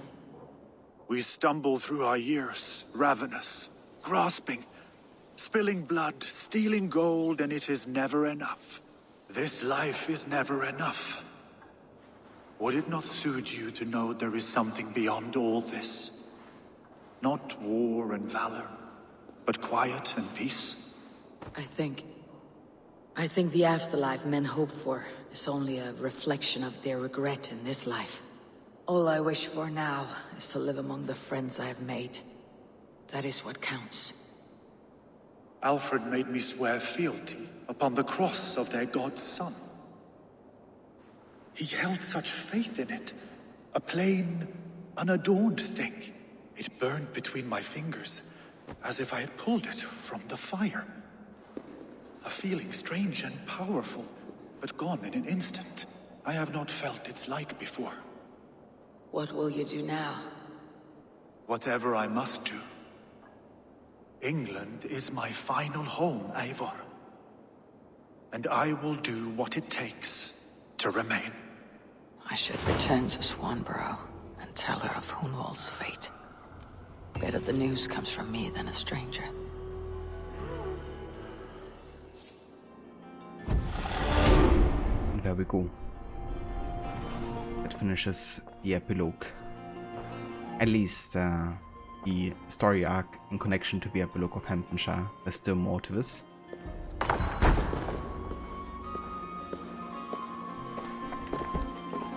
Am I doing the epilogue DLC? I'm gonna do it either today or before Mirage releases. One of the two.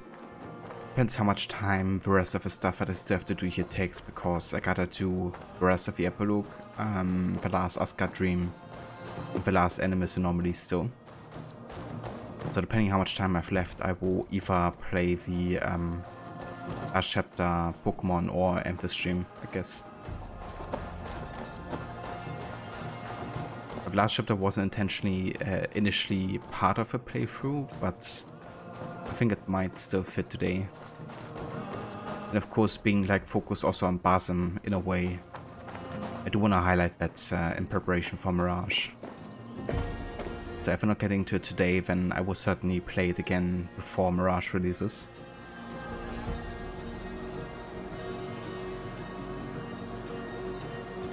Yeah, that is the final battle done. Some we lost, but so many we gained during our conquest of England.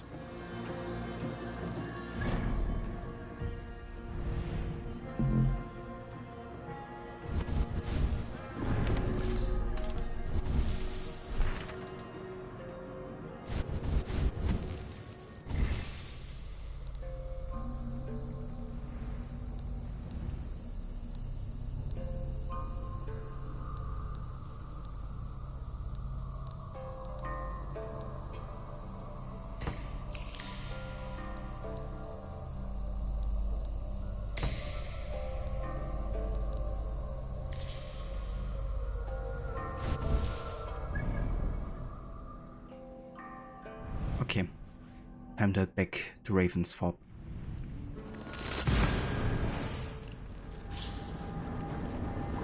You're starting to feel bad for not even having broken the plastic wrap on your Valhalla yet. It's fair. I mean, it is a game worth checking out for sure.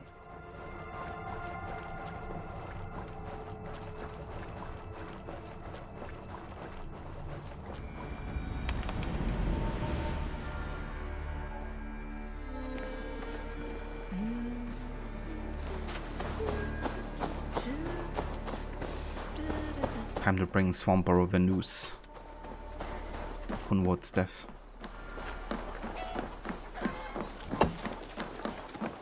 You hear that?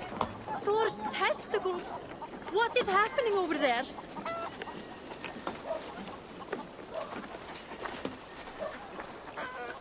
Eivor? Swanborough, No. Gods, no. Don't say it, please, Eivor. Don't say it. I am sorry. Oh! My uncle! No! My poor swan! Oh, gods!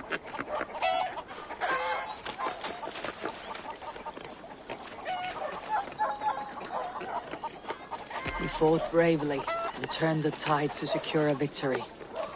Your dear Hunwald died a hero, and will be so remembered. Oh, gods. I know he would have fainted to hear such praise from your lips. Thank you, Eivor. Thank you. He walks among warriors now. Yes. The lucky man. I imagine he does. I know words are a poor salve for a wounded heart. I'll leave you to mourn, and know that we're here for you, always, should you need us.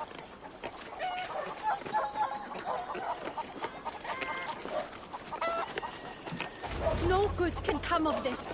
What has gotten into them?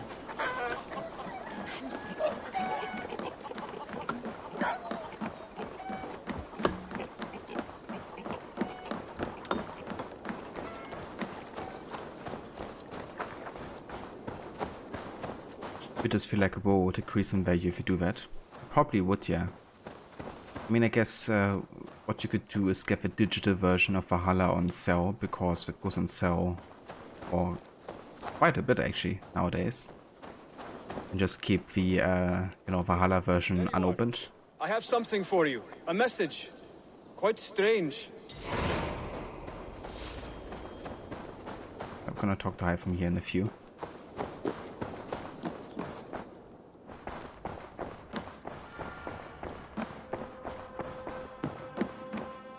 My love. HAMTUNSCIRE has fallen, and with it the kingdom of Wessex. But the cost was great. Maybe too great for all we gained. Rest then. You have earned it. On the backs of so many. Time will tell if it was worth it.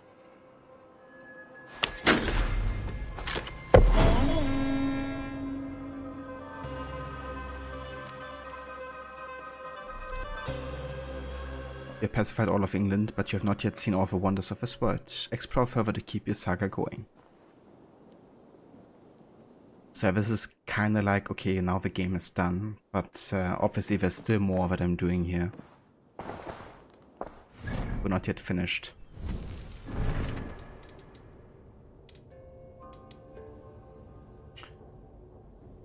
So I think I'm gonna follow up on the letter quest for now, actually. Finish the order quest line, essentially.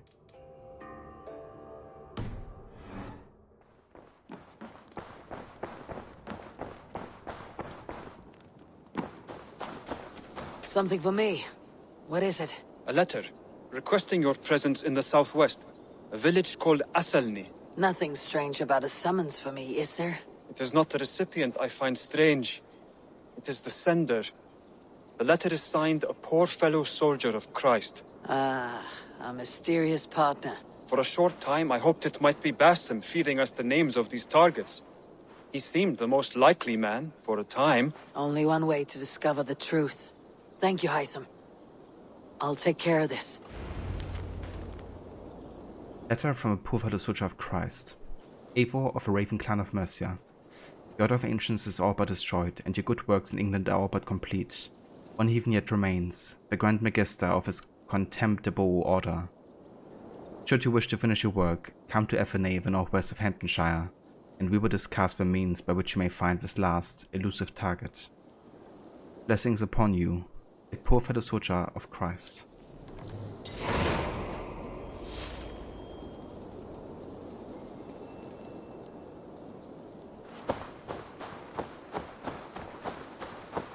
So, I think I'm actually not gonna do this just yet, to be honest, because it may seem like there's a bit of time passing actually between the HAMTUNSCIRE story arc and traveling to Athelney. So I might actually do the ASGARD dream next now, just to let a bit of time pass in between.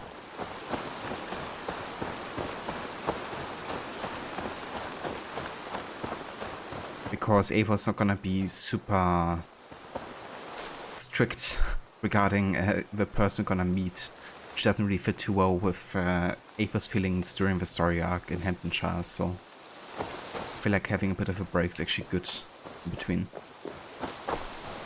Yeah, in that case, we will be heading to ASGARD.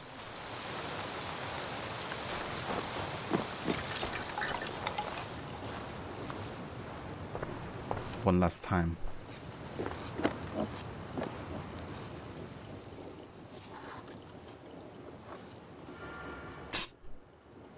That animation.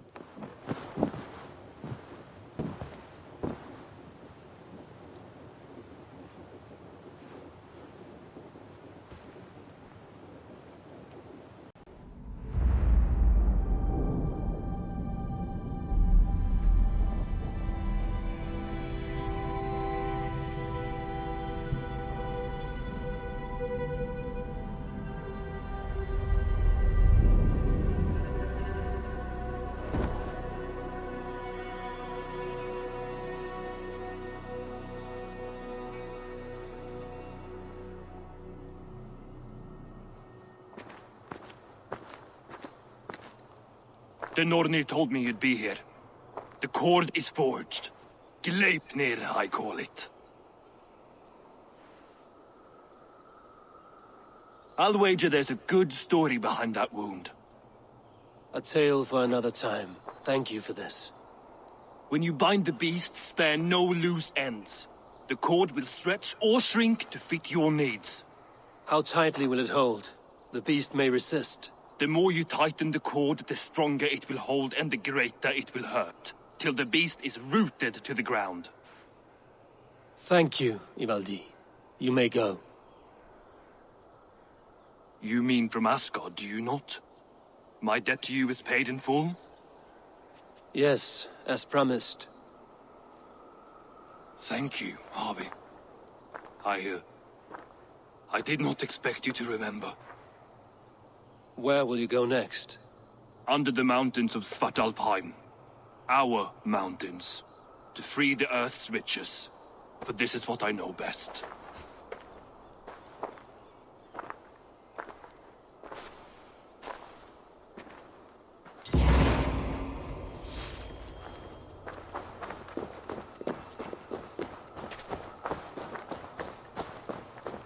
Often, time to bind the beast.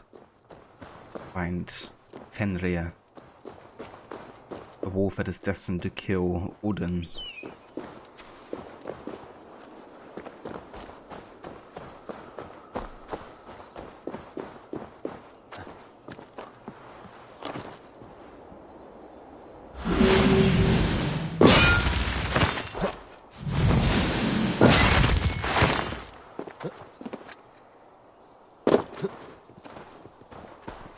What are you saying, Kenway? Yeah, so this is my second time going to Asgard. Already have done the initial storyline in Asgard and then also went to Jotunheim. Yeah, this questline is actually marked as power level 350, which is 10 levels above the epilogue story in HAMTUNSCIRE. And this time I wanted to go by the order of power level, kind of like the order that the developers intended things to be played.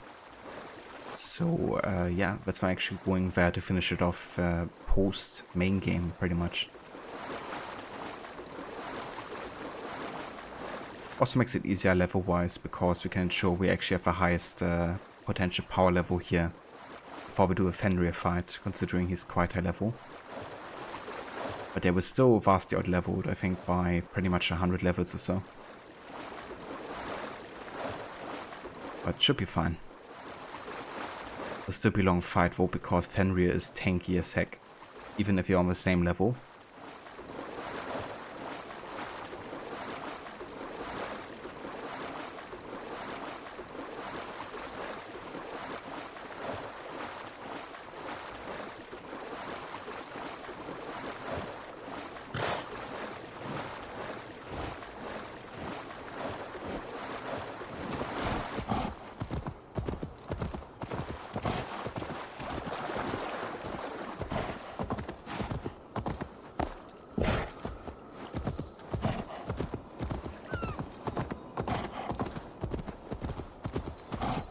Tyr!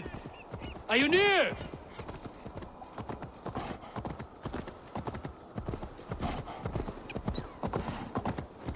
In this upcoming scene there's actually gonna be a reference to one of the first visions that Eivor ever had of Odin and Tyr.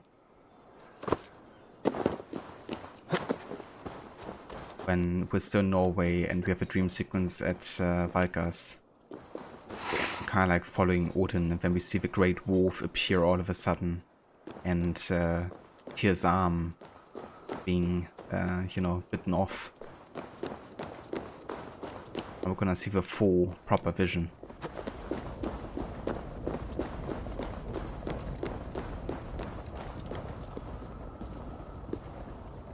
Harvey, you're a balm to my eyes. What happened to yours? A sacrifice for something greater. Is the wolf nearby? Yes, but he's grown. I have kept him company, but he's consumed by a sadness I cannot understand. Regrettable, but necessary. I knew from the start this wolf brought ill tidings. From the start it was a kind creature. But our mistrust and cruelty have robbed the poor wolf of its sweetness and life. Would it be a kindness to kill it then? We are past the time for such mercy. This wolf has power now that would test our strengths combined. I fear he is possessed of a power that renders him ever-living. Then we will offer him a different fate. This cord is unbreakable. You must convince him to wear it. It will act as a leash, whose magic will signal that he is safely secured. An assurance to the Aesir who fear him. A beacon, that is all. No harm will befall the poor Fenrir. Fenrir, yes. You know the creature's name. Did Loki tell you? He did. It is a fine name. Yes. Dweller of the Fens. An apt name for his current fate.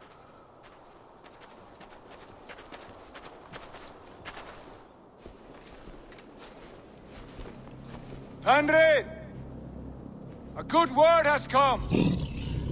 Leave me. I wish you well, Great Wolf. But a fear still hangs over Asgard. The Aesir worry about your growing size and strength. Do they now?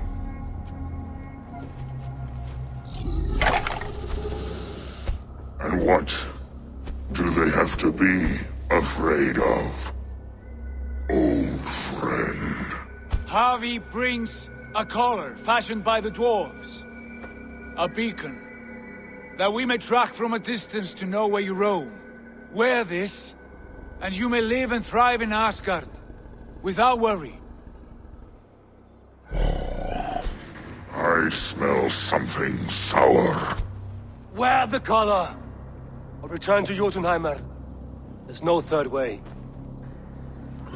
Son of Loki, have I not treated you with kindness? We are bonded, you and I.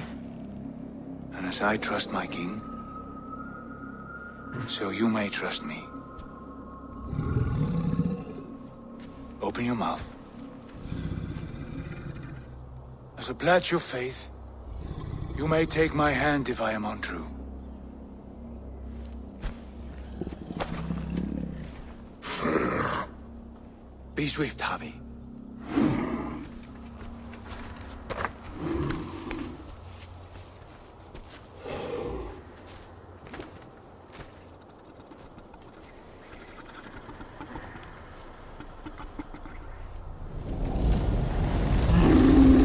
It burns. Havi? Lies. Unbind him! Havi! Here you stay, Fen Dweller!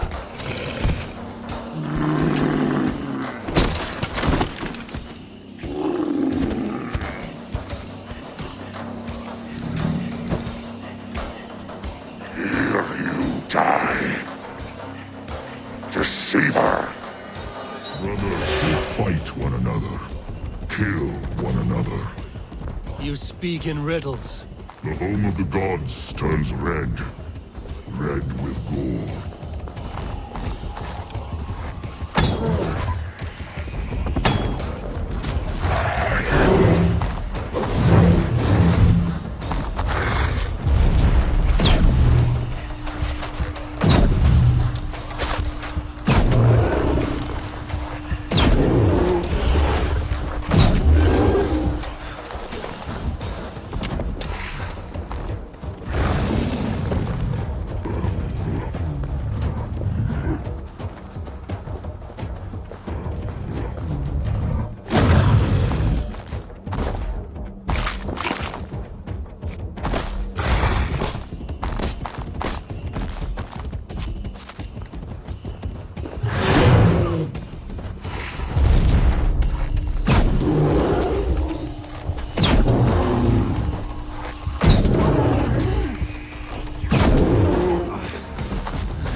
Oh yeah, can we? Just a bit of damage.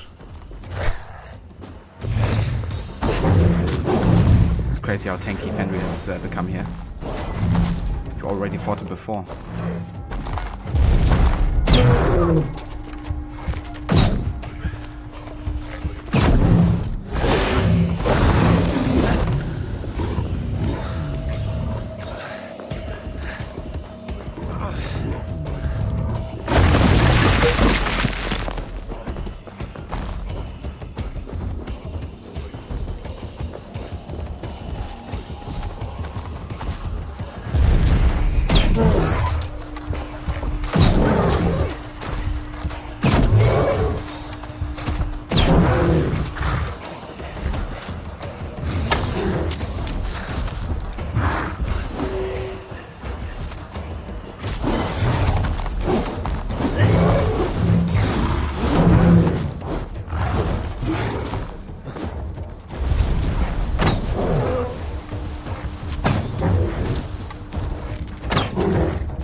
age of storms, an age of wars.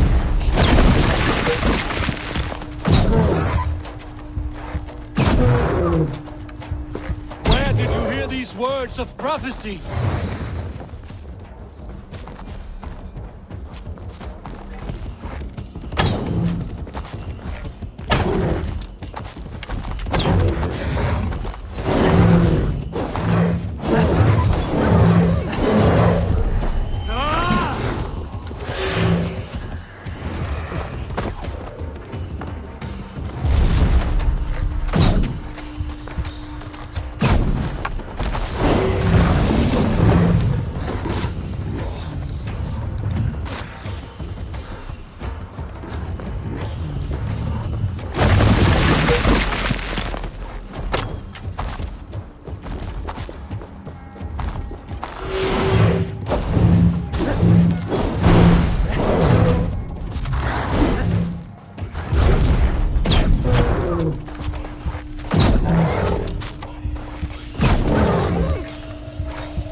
A whirlwind here.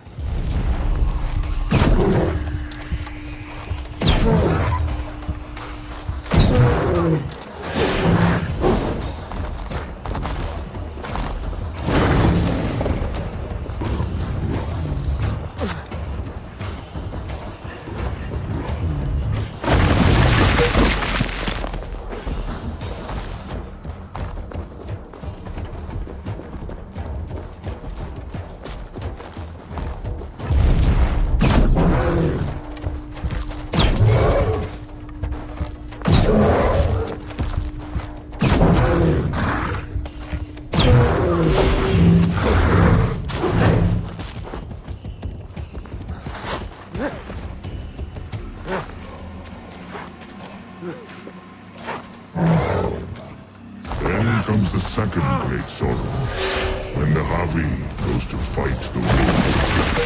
How do you know these things? This is the tale I tell myself, each night in the cold and dark, before I sleep and dream of tasting your flesh.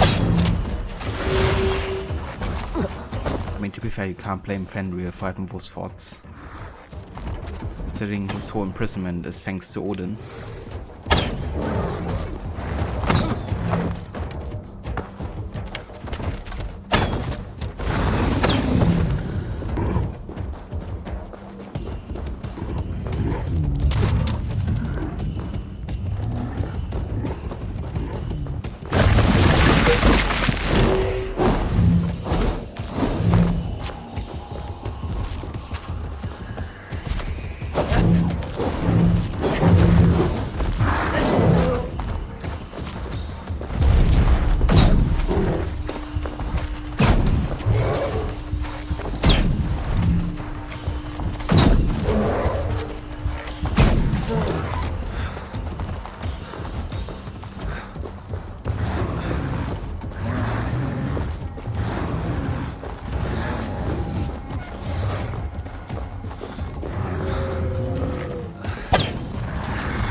did it.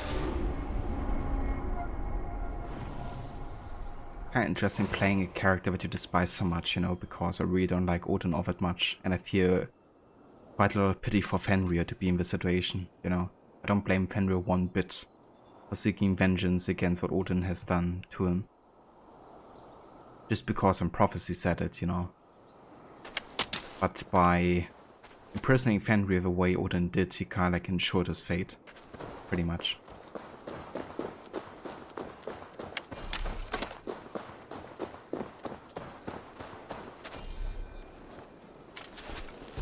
I could not strike the killing blow. All my oaths remain unbroken. Anyone lesser would have succumbed to his hatred. If I could have done this any other way.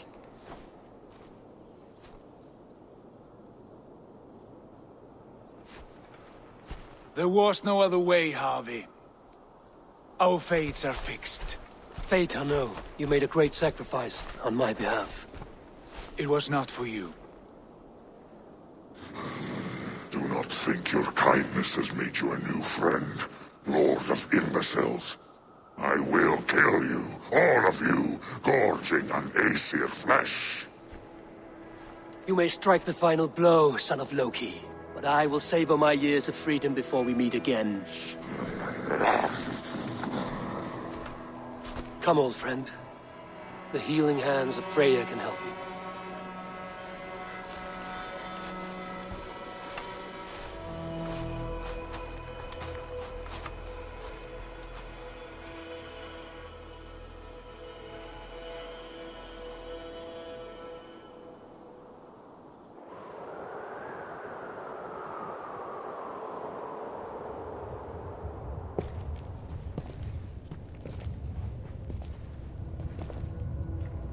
Have you come to say what I fear?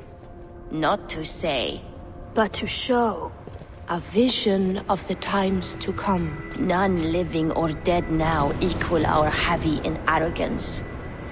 To believe that you could remake your fate thus. For all your efforts, for all your struggles, the threads of fate still bind you as tightly as ever. And yet, from this pattern, a single strand escapes the fray and stubbornly clings to the weave.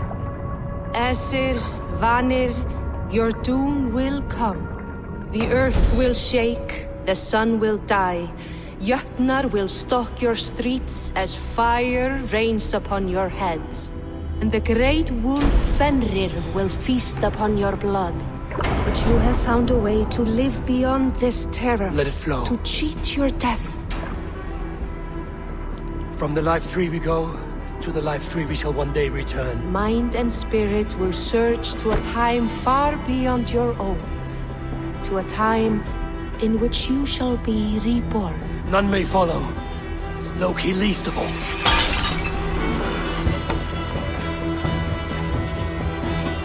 It is done.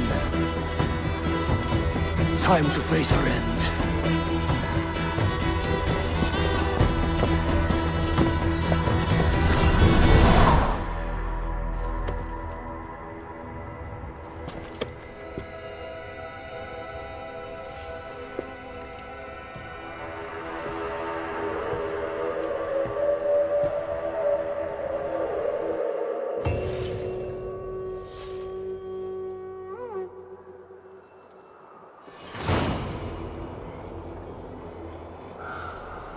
This was not my day to die.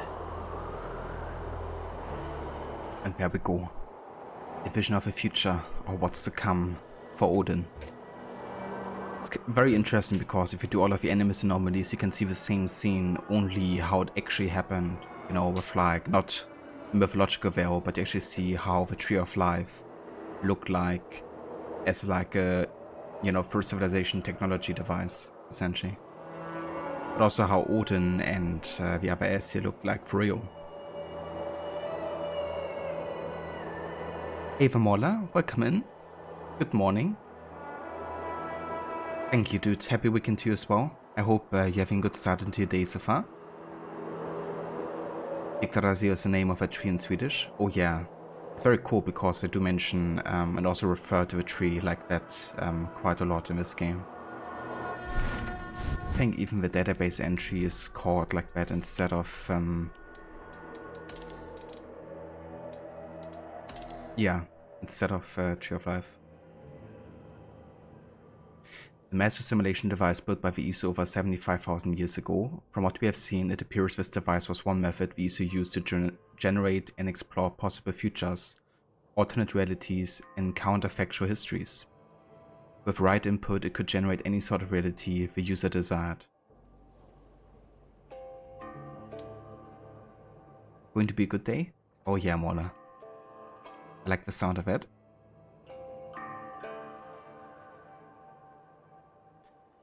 I like the mythology and ESO sections, but I think they're overdoing it. In the first games, you had almost no ESO presence at all. Now you have 5 to 8 weapons and 10 sages. Yeah, I mean, that's fair. I feel like it definitely has become more prominent in the past couple of games, especially with Odyssey and now Valhalla. Definitely prefer Valhalla's approach of doing it. And I think it's nice they went further into the Sage storyline, like give us more of a reason for why this actually happened and how this happened, and there was more than the one we knew about before. But I feel like it would be good if the next game goes a bit more into a grounded experience. Maybe the one after Mirage. Have less of, especially the fantasy mythology stuff. Maybe just purely for Civ, you know? But yeah, that finishes the ASGARD storyline.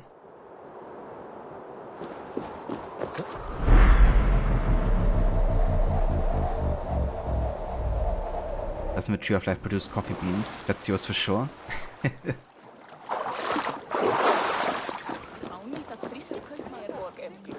You'd imagine it would be, right? The contemporary Tree of Life.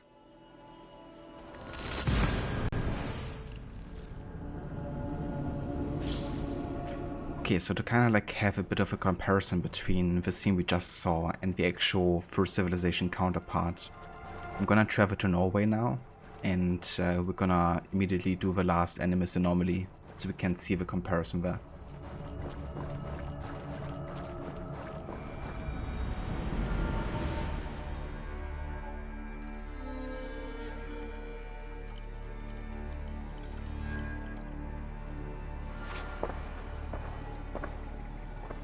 Eivor, you have awakened. With more to share, I hope. I returned to Asgard. And what did you see?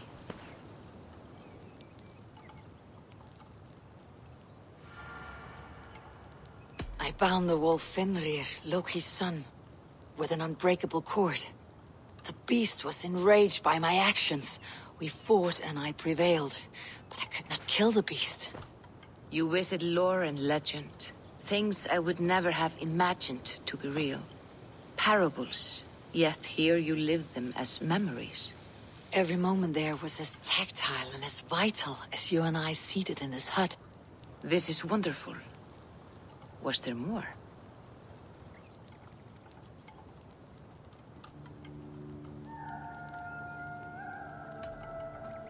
There was a betrayal. I betrayed my friend Tyr. I stood by as the great wolf mauled him, tearing his arm off at the joint. I could have said something to prevent it, given him a warning.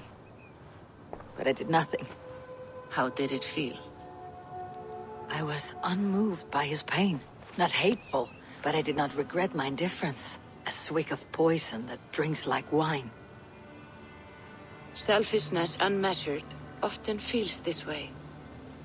What else did you see? I saw Ragnarok begin. It's kind of interesting, you know, how Eivor, of course, knows that it's wrong what Odin has been doing, but at the same time she's so much into Odin's mind that she feels the same as him. There's a bit of a separation between what she feels should be the right thing and what is for Odin. I witnessed a final vision from the Nornir, the coming of Ragnarok. All was fire and ash, a chaos like a foul wind from the depths of Ginnungagap. But we were ready for the coming storm. 8 of us. We drank the mead, then stood and marched to our doom. That was the end of the Nornir's prophecy. How curious. Was there more? I can make sense of no more. I see. The thrust of these visions seem clear to me. As in your first reverie, a fear of betrayal hangs upon you. Odin has seen fit to gift you with his infinite knowledge, and the treasure of his experience. Perhaps his tale is a warning. The indifference he felt is a great pity. See that you do not follow this same road. To do so would risk a loneliness, a personal exile, worse than death. I understand. Or, I hope I do. Thank you, Valka.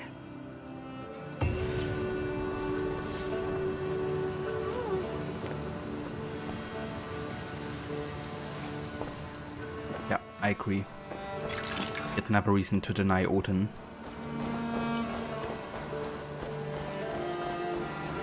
Right, so that officially finishes the mythological storyline here. Let's have a look at the Atlas, and then we're going to Norway. The final Animus Anomaly.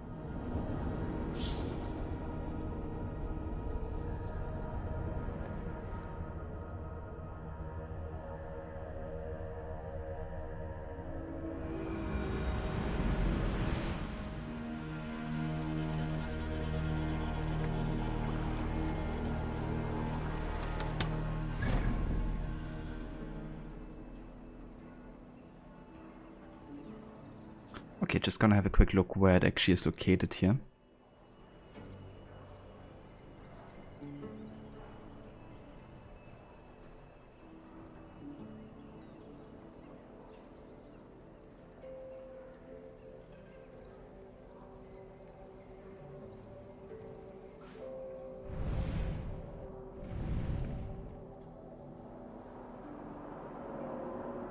Should be right over there. So we can just take the longship from Arekstad there.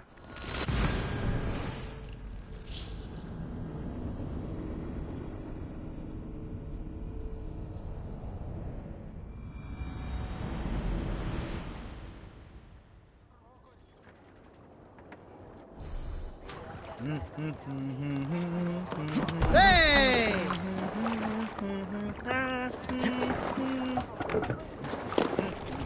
To the Swan Road. Sail out! Let's have a song.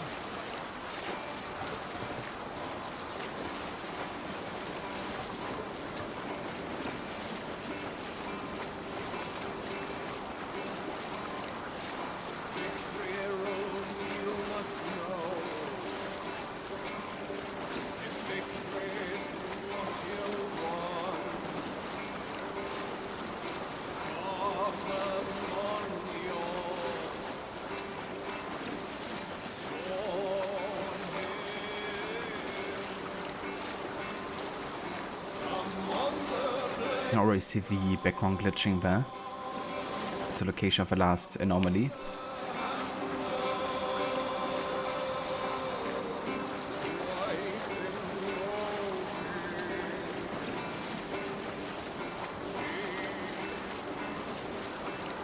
Drop the sail! We'll pick up.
Yes, here we are.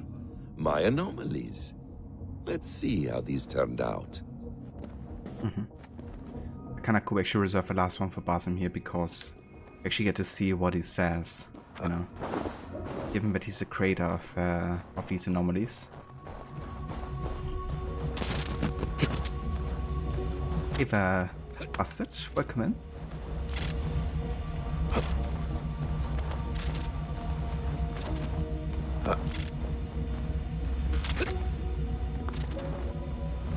Oops.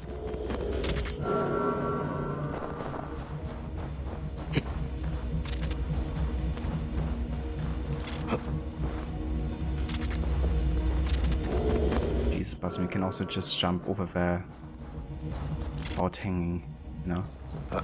Supposed to be a parkour master, ain't ya?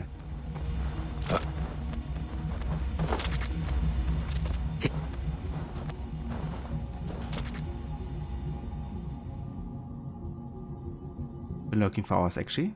Cheers, Bastard, appreciate the lurk. Didn't know that Basim had extra dialogue. Also, for one day you didn't check if the first had been redeemed. Well, when that happens. Hey there, Mr. Nude. Remember the first anomaly you interacted with? You thought it was your PC was about to die. Same here actually. I was like, hold on. Is the environment glitching or is my PC doing that? Fortunately, my graphics card wasn't dying.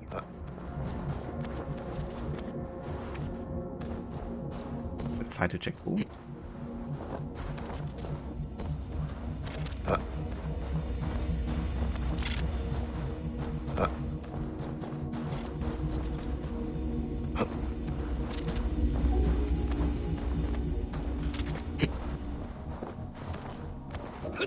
Yeah, there's not much more that Basim says though.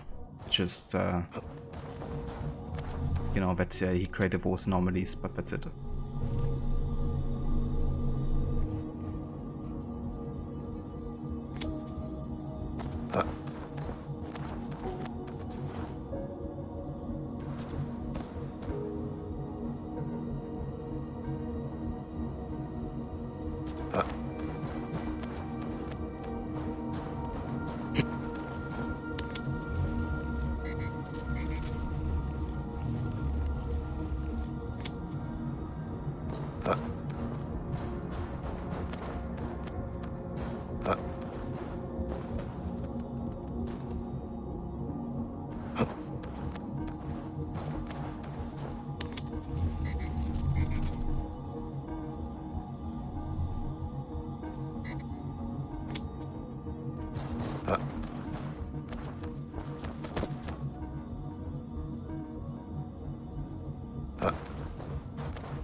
If it wasn't real life, Anomaly would have probably crashed Animus. Probably, yeah.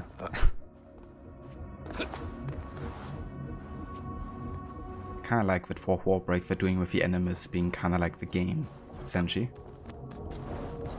Simulation.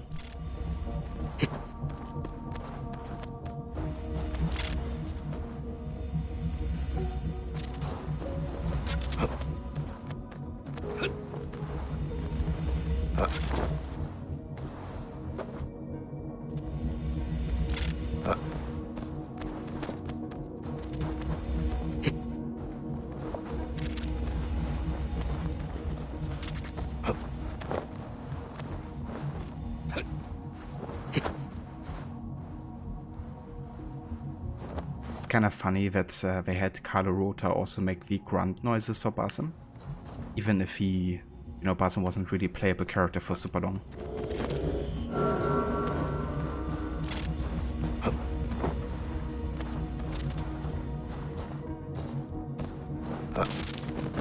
I have spoken with the mother, the father, the sacred voice. They have assured me their success is imminent. Our people will survive the cataclysm. 6 times they have tried to save us, 6 times they have failed. Forgive me if I have my doubts. The mother is working on a 7th. A bold solution. Risky. But she's confident it can work. And what does the father say? Or the voice? They are strangely silent these days. So we're talking, of course, about Minerva, Jupiter, and Juno.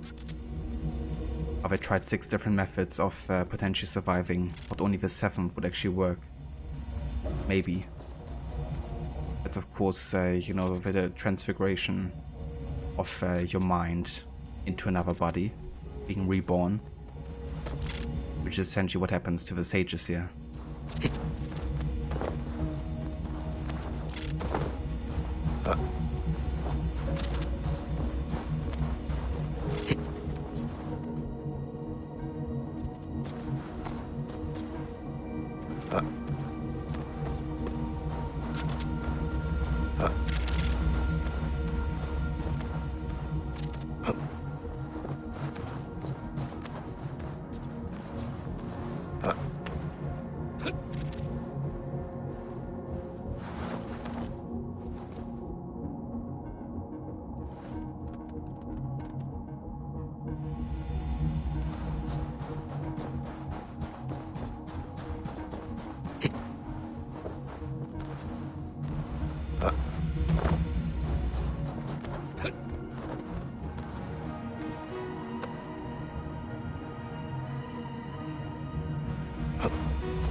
As if.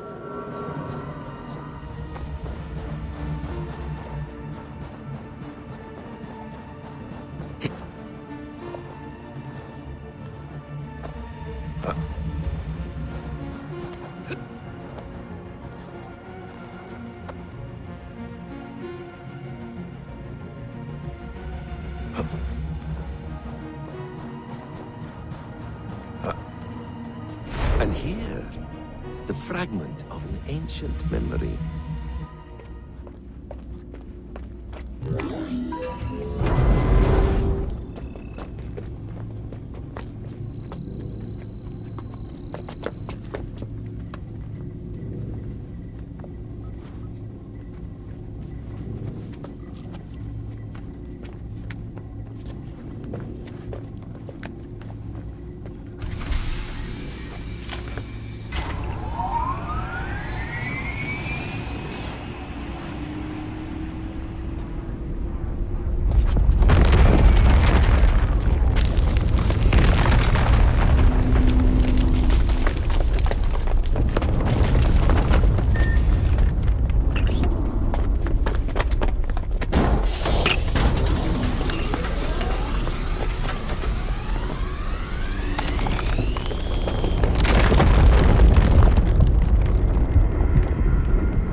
Let it flow.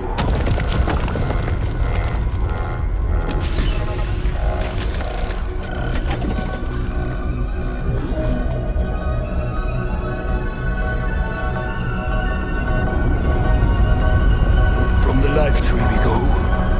To the life tree we shall one day return.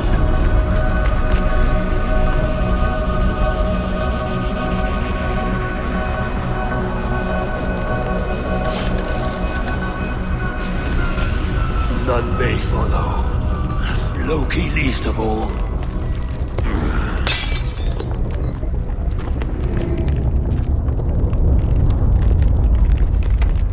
It is done. Now, to face our end.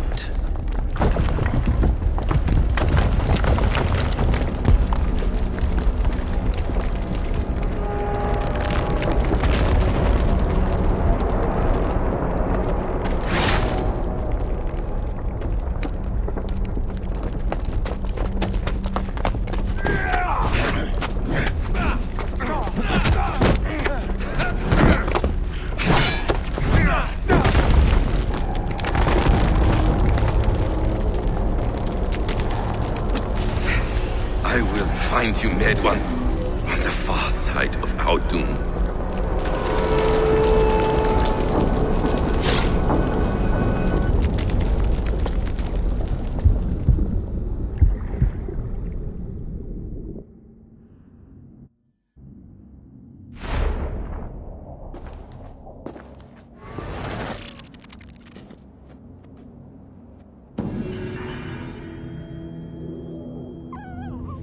And there you go.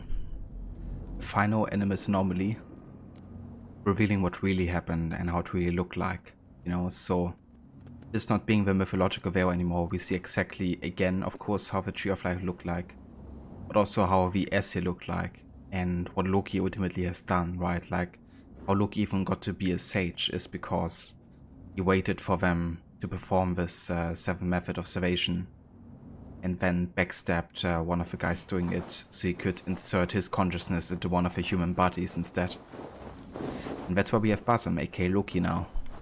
In addition to all the other Aesir being reborn as sages for our time.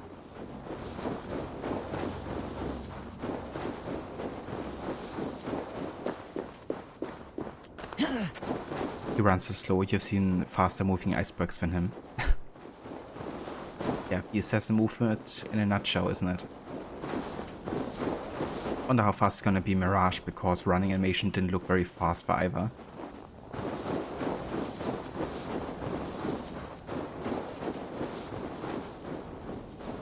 How's this take supposed to work again? How did Heimdall woke up so early? How did they plan to be born in one time period?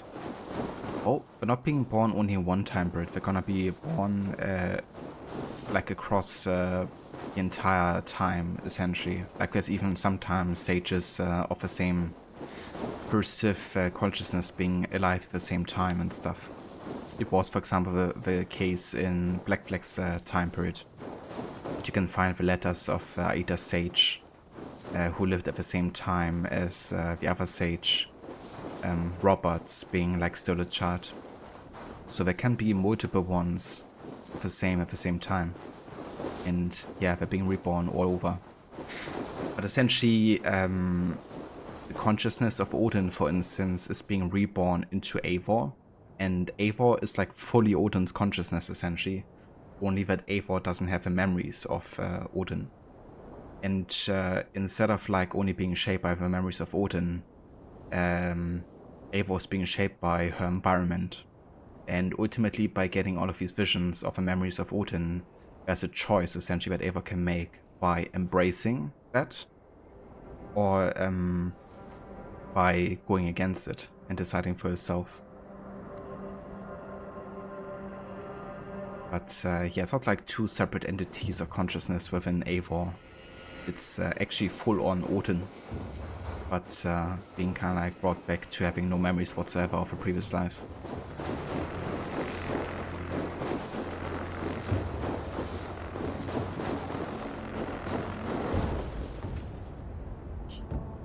Hey Valence Link, good morning. Am I planning to play either Baldur's Gate 3 or Starfield? I'm afraid not, at least not in the near future. Never played any Baldur's Gate games, so I don't really have much of a connection to that franchise, I'm afraid. Even though I heard very good things about it. And Starfield, yeah, I haven't really played any Fallout games either. So, same situation there, that I don't really have much of a connecting point to, yeah, the developer, I guess, in their games. Haven't played any of the games, really, I don't think. Bethesda games. And even though, of course, it might be quite different from Fallout in some ways, I guess there'll be still some inspiration for it. But I guess before I would get to either Starfield or Baldur's Gate 3, I'd probably play some earlier Bethesda or Baldur's Gate games, actually.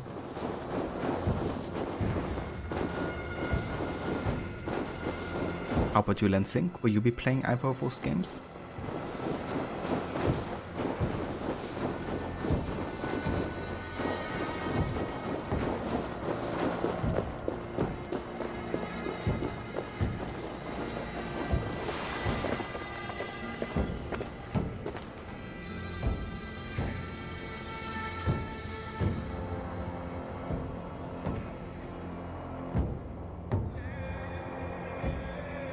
Love and music. Harbinger just noticed that the game developer company replied to a ticket in less than 5 hours. Damn. Was it like an indie developer or was it like a major company? So just a matter of them taking over human bodies and finding each other. Yeah, I mean, in a way, you know, the first civilization people, of course, have done this so they could fully take over the human body, of course. And ultimately for the human and Isu to connect in a way where they agree on kind of like some form. I guess that kind of happened with Loki and Basim, right? Like, Basim seems to have fully embraced Loki's memories at some point. Which is why he was so willing to try to attempt and kill Eivor, even though Eivor isn't, like, hasn't done the same, I guess. But, yeah. I guess in Sigurd's and Eivor's case, it's more of a separation and emancipation from that time. Whereas in Basim's case, it's like a full embracing. But that's the reason why I'm quite intrigued for Mirage, actually. Like, how they're gonna handle that whole, like, Loki taking over storyline. Would be interesting. Do you have at night armor from Riverates thing? Not in this playthrough. I've gotten it in the previous one, but this time I completely skipped on the Riverates, so I haven't done any of that. I just focused on the main story, for the stealth challenge, of course. And also on like minimal side content, so the only side content I actually have done were the Hidden One saga, the tombs and tablets, and the Animus anomalies.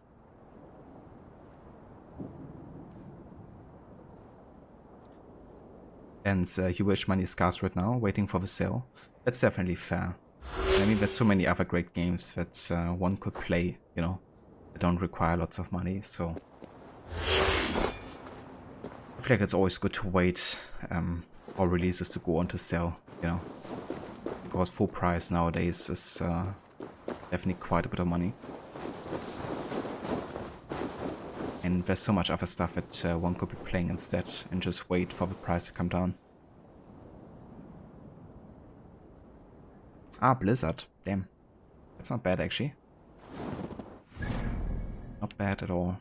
But yeah, so that finishes what I wanted to do in Norway.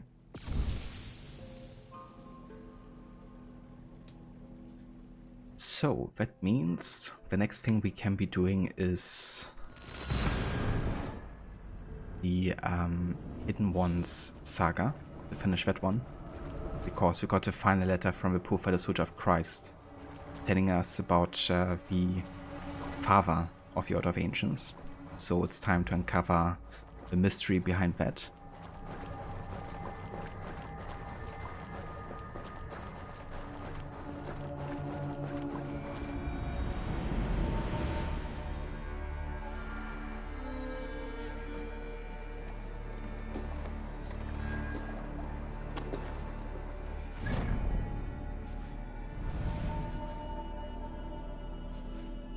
And the letter told us about going to Athene.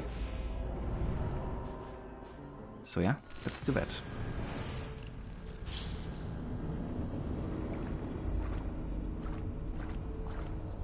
Sword clipping for Eivor. Yeah, this game had lots of issues with clipping and claw physics and stuff.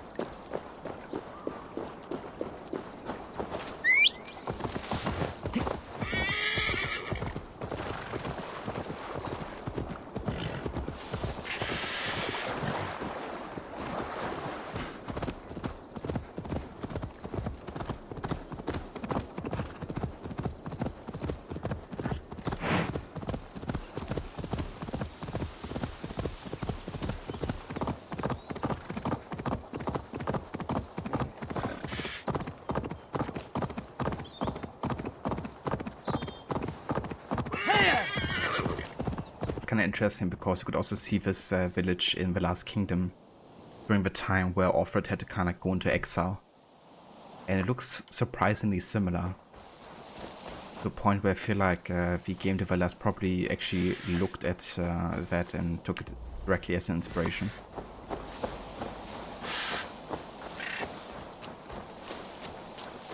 Wonder if there's an Uhtred nearby. Son of Uhtred. kind of a meme with The Last Kingdom because every kind of like episode starts with, "My name is Hlutrholt, son of Hlutrholt."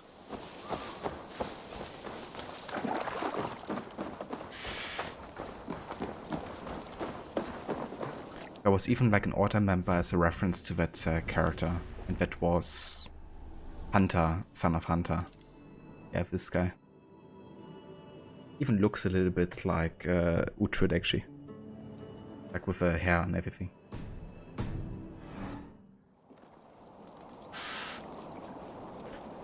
At Origins of an Odyssey, blacked out hood Cassandra wears in Egypt. When you wear that, Cassandra's entire head clips through the hood. Yeah, gotta love that.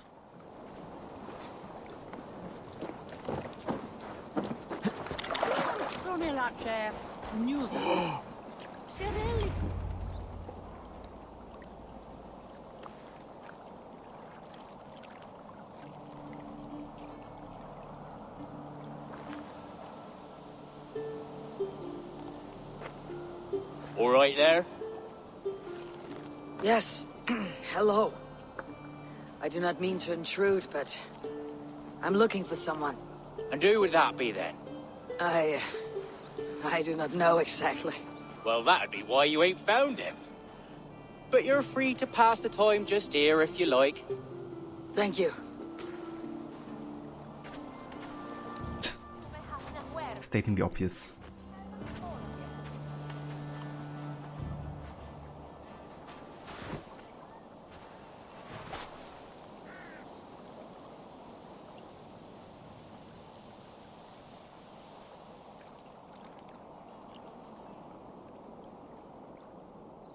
These are soul cakes, love. Do you know soul cakes? I do, I enjoy them. They're small things, size of a lumpy fist, so they'll bake fast. Keep your eyes sharp. And the butter, do I baste them? No need, love. We'll leave the butter for meal time. I look forward to it. Right then. I'll leave you to this. If you need me, I'll be doing the washing up next door. Quite a step down from your former work, Lord. As their guest, I volunteer to help with the daily chores. They offer me a bed. I tend the cakes. Do they not feel strange giving orders to their king? Or do they know? That knowledge would benefit no one. I read your message. You went through a great deal of trouble to obscure yourself as this poor soldier of Christ. As I remember, you even sent yourself one of these letters in Winchester. A clever touch. The Order wanted me dead. I had to be careful. You said you knew nothing about the Order then. Pled ignorance. But you knew everything. Their names, their schemes. Would you join me for a walk? You look well, Eivor. I am. The wars have ended, and my settlement thrives. The wars have not ended. You have simply stopped fighting. But men are brewing plots in mead halls and bedrooms. You will see. And how are you, Alfred? Getting used to the idea of being unremarkable. I am well. Better than I expected. In this exile, I have found a somewhat nourishing peace. Each morning, I am awakened by the sun and growling cormorants. I bathe in the chilly water of the marsh. I eat from shrubs and drink from buckets. It is a good life. Simple. Blessed. I've never been so far west. I find it quite peaceful here. Calming. I've traveled a long way to hear one name, Alfred. Who is the Order's Grand Magister? Tell your shadowy friends that England is swept clean. Your work is done. You? Grand Magister was not a title I desired. It passed to me on the death of my brother. From my father before him. Defilers of God's majesty and grandeur. I was their master, and I loathed them. With Goodwin, I set a plan in motion to destroy the Order from within. But my troubles with the Danes delayed that plan. But your trouble with this Thane is what led to their demise. You are Norse, are you not? You have a good ear. I owe you my thanks, Eivor. For that, I give you this. The key to my study. That you may better understand the good you have done. With the Order all but destroyed, you have made room for a greater idea. One to take its place. A universal divine order, inspired by God for the betterment of man. With a poor fellow soldier at its head. You have saved England. Whether or not that was your intent. Now let England save you. England is no more, Lord. You're the last of her kings, and yet you have no kingdom. Look around you. God's works are wondrous. They cannot be ignored, nor resisted. In time, all those who accept God will flourish, and all those who defy him will fall away. Should you remain in England, you too will one day be her subject. Oh, bloody crumbs! The cakes are burnt! Where is that man? Young man, where have you gone? Damn. That may have earned me a night of washing linens. I do not know if we shall meet again, Eivor. God willing we will. As one lord to another, perhaps. I'm coming, my lady. I'm here.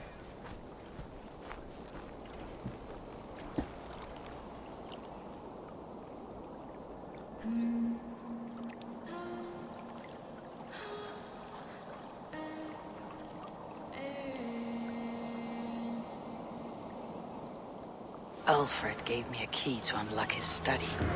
Somewhere in Winchester. Oh dear, look at them little balls of soot! Good lady, forgive me. I was lost in thought. No matter, just let him cool and we'll begin again. Direct me and I will obey. It's kind of funny because, you know, that's kind of like one of the historical records that's it's like most notorious about Alfred. You know, that in his exile he pretended to be like a baker or something, or helped bake and then burned the cakes, even though he was like such a smart personality, such a strategist, you know, very cunning. He couldn't even bake bread or bake cakes. I do like that in this case it's not like for lack of like trying, it's more like, you know, he gets distracted by talking to Eivor. So that's why he's, you know, forgetting the cakes and burns them. But yeah, it's quite funny they kind of like talk about that because it also gets talked about in the Last Kingdom as well. There are quite a few similarities there between the one and the other. Yeah, there you go. King Alfred was indeed the Order of the Ancients' father and leader, but it wasn't something he chose himself, it was something given to him through his lineage. You know, his father, his brother, they were already in the Order, out of like a tradition. But Alfred being like so enamored with the church and the Christian belief, you know, he's very much against the Order of the Ancients because the Order of the Ancients believes in the ancient gods. You know, they are pagans through and through. And with that they go directly against the one true God in his eyes. And that's why he essentially wanted to undermine and destroy them, you know, being father out of a necessity, not out of something that he chose. That's why he gave us all of these letters, you know, and warned us about different Order members guiding us to kill them because we were united in that motivation to do so. And he will ultimately form something that will become the Templar Order, you know. This name he gave himself, a poor fellow soldier of Christ, is actually a reference to one of the other names of the Templar Order, which were the poor fellow soldiers of the Temple of Solomon, the Temple of Jerusalem, the same temple we will be seeing at the very start of AC1 in one of the first ever scenes. So that's such a great way to connect it to AC1, which time-wise is gonna be the next game after this, right? Like historically speaking, it like literally connects directly to the start of AC1 and the Temple of Solomon and the temple that gave the name to the Templars. And the Templars, of course, you know, they're not pagans anymore. They're often very much in league with the church, and they infiltrate and use the church for their advances. And that's what Alfred essentially sets up here. Even if they haven't called the Temple Order at that point yet. They do predate the historical creation of the Temple Order at least. So yeah, I really, really enjoy this connection there. Well, I guess you have to ask yourself why Eivor isn't angrier with Alfred. You know, after all the people that and friends that Eivor has lost as part of the battle there. But I guess ultimately, you know, it's not something that Eivor holds personally against Alfred, because it's not something that Alfred has ordered in that sense, you know. Alfred was just defending his lands, the same as Eivor tried, and I guess that's something that Eivor respects, ultimately.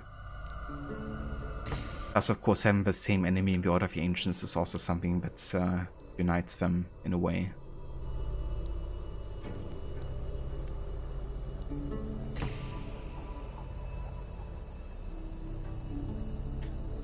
Abijah, maybe your favorite part in the entire game, the epilogue DLC, was a disappointment.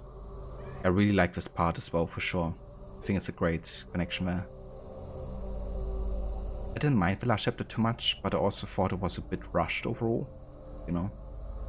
It really tried to tie up some loose ends, which I appreciate from Darby McDavid, but I feel like it probably could have taken a bit more time. In the oven. Unlike, you know, the cakes that Alfred burned. 2 centuries later, we shall go to Jerusalem's gods, will it? Yeah. Definitely. I do think I want to do another historical series run at some point. You know, where I play the games in order of historical events. Which would mean we would start with Odyssey. Then go to Origins, then Valhalla, and then AC1. So can't start with the RPG trilogy before going to the main series.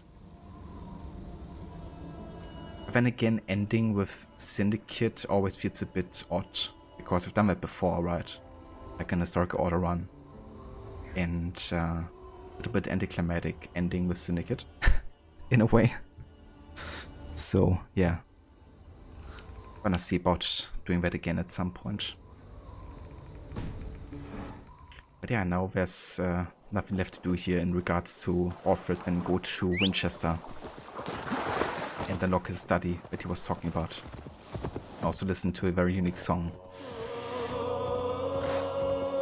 Right there.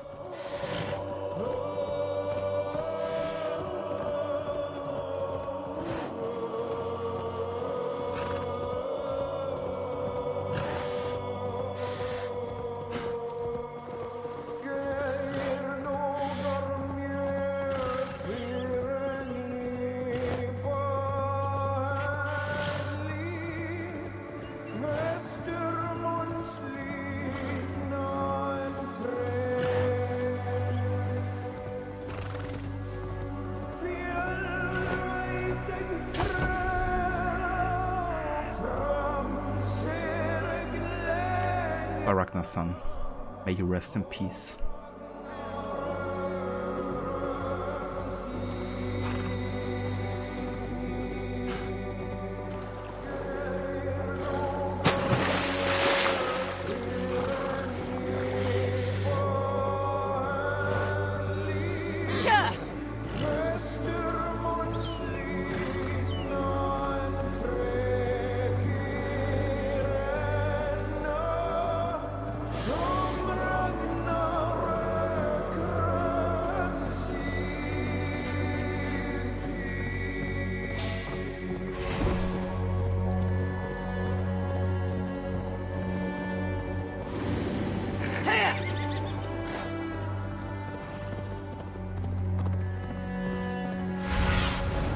My eyes, Sunan.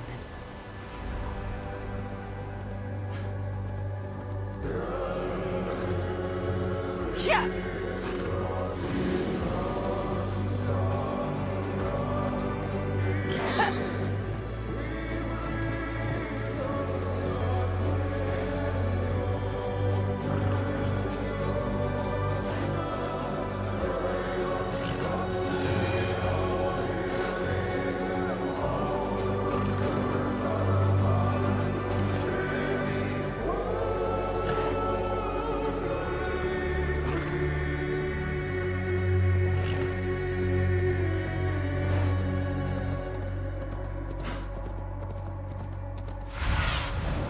Stretch your wings, Sunan.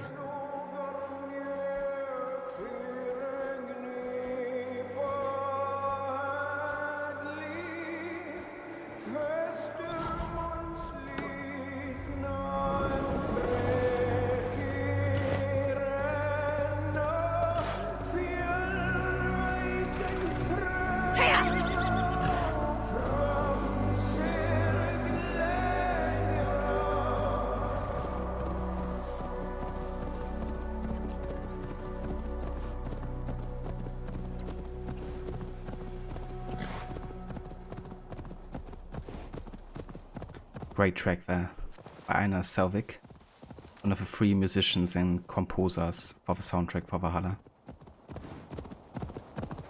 And this whole part reminds me kinda like of Red Dead Redemption. You know, when they kinda have these moments where something major happens in the story and then you're like riding somewhere just listening to a track that shows or composed specifically for that.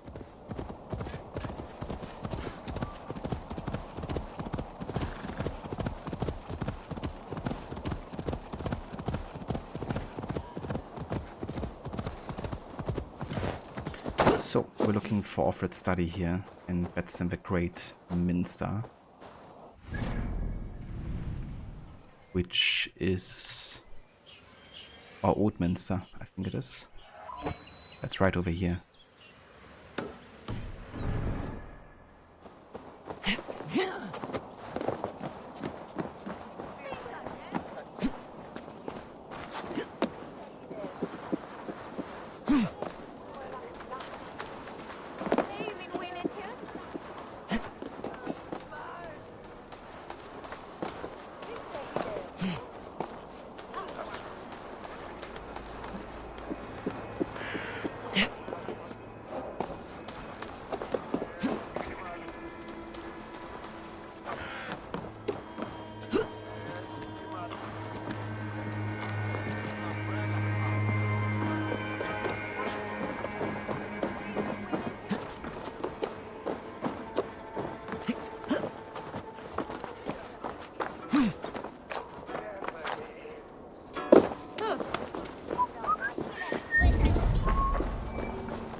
Sint piorum ambulare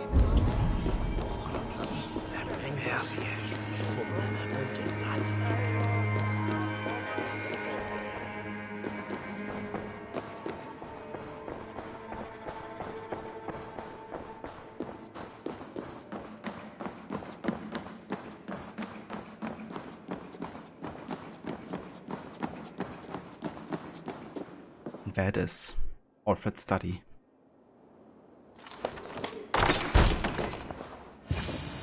This is it. Alfred's study. What secrets has he kept hidden away?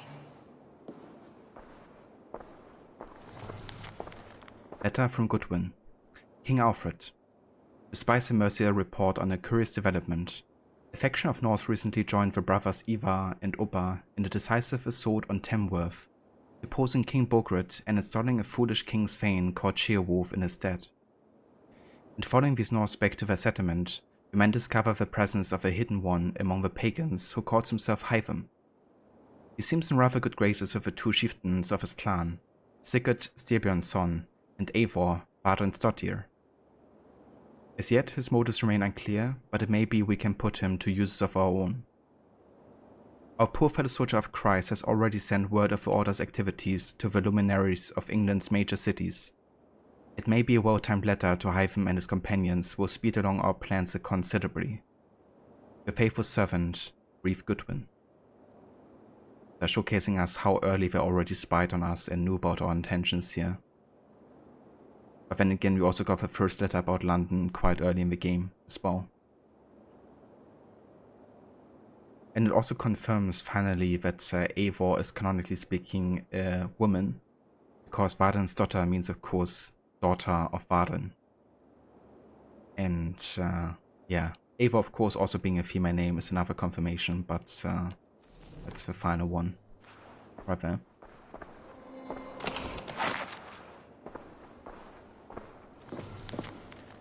Offred's commentaries. I awoke this morning thinking of Alcuin's final letter to Charlemagne, written in fear that the Order had corrupted all but his master, then dead a week later. Did Charlemagne know? Had the Order corrupted him as well? Did he order the holy man's death? Or did the great emperor not see this letter at all? Long ago I asked my father how this extraordinary document came into his possession. He had no answer for me. I feared the worst then, as I do now. Outwardly, Charlemagne was a pious defender of Christ's word. It seems impossible to believe he was under the sway of this corrupted cult. But the Order is expert at hiding its motives. It has stooped to using the Christ's word and the holy book as a front for its blasphemous goals before, and the appearance of piety is all too easy to manufacture. Hoist the Bible aloft on the steps of a church and claim divine inspiration. I must be vigilant against such villains. The Order of Ancients argues for a hierarchy that flies in the face of God's purpose. They view men and women as debased and corrupt, born of evil intent. Yet they worship men they believe were their makers. Akin to a hammer loving the nail, they cannot see outside their own hermetic system. They are not wrong to believe that there must be order in the world for peace to flourish, but they are wrong about the source of this order. Man was made in the image of God. God is the source of the universe's order. Therefore men need appeal only to God for guidance. In a strange irony, I am grateful for the Danes and the invasion of Northumbria. My title should have gone to Ella. Being dead, it fell to my brother and then to me. God's unlikely gift. I will use it to destroy what I loathe so deeply about the sickening order, and then start fresh. Goodwin is with me, as are men on the continent. I will soon find others. The Order often blesses their pagan creators, what they call the Father of Understanding, the Mother of Wisdom, the Sacred Voice. These are vile blasphemies. There is only one Father of Understanding. He is the Lord above. He is Order incarnate. Therefore may the Father of Understanding be this, and not else, the invisible hand that plucks harmony from the string of the universe, nothing more. Let all remaining pagan blasphemies wither into dust. Henceforth I am to improve our lot by harmonizing the average man with the order of the universe, to walk him down a quiet road, to lead him to safe and sober thoughts, to quiet his mind and cool his impassionate heart. Be he God-fearing or godless, this new order will encompass all, and seek to improve man by aligning his needs with the ebb and flow of nature itself. This is my hope. This is my vow. Amen. There's actually crazy lots of lore in this letter alone and references to other games. But yeah, it confirms that Ella was actually with the Order, and if Ella wouldn't have been killed, then he would have been the next father, apparently. Also, what's kind of interesting is like what Alfred makes as a comment about the Order of Ancients, right? Like why he disagrees.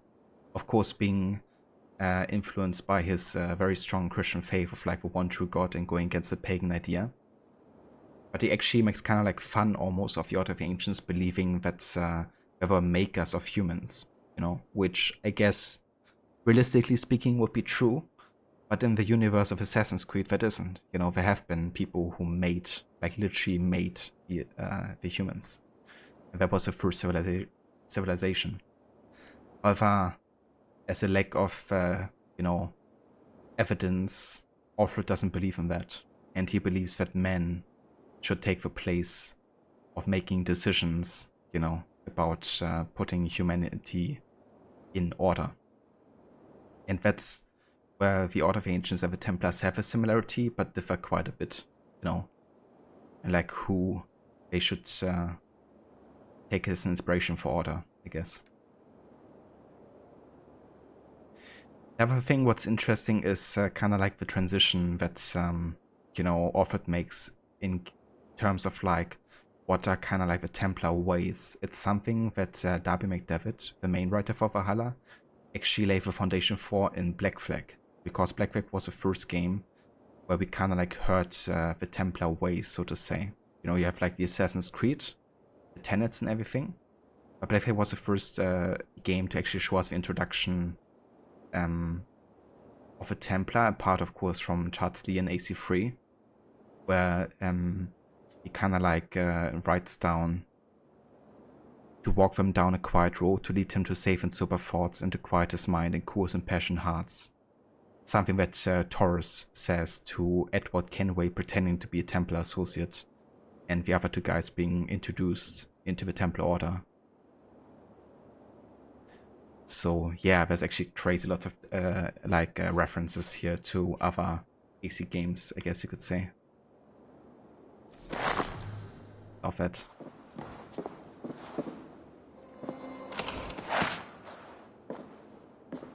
Who's Ella? Ella was king of Northumbria before the Vikings came and killed him. Ragnar and his son supposedly fought Ella.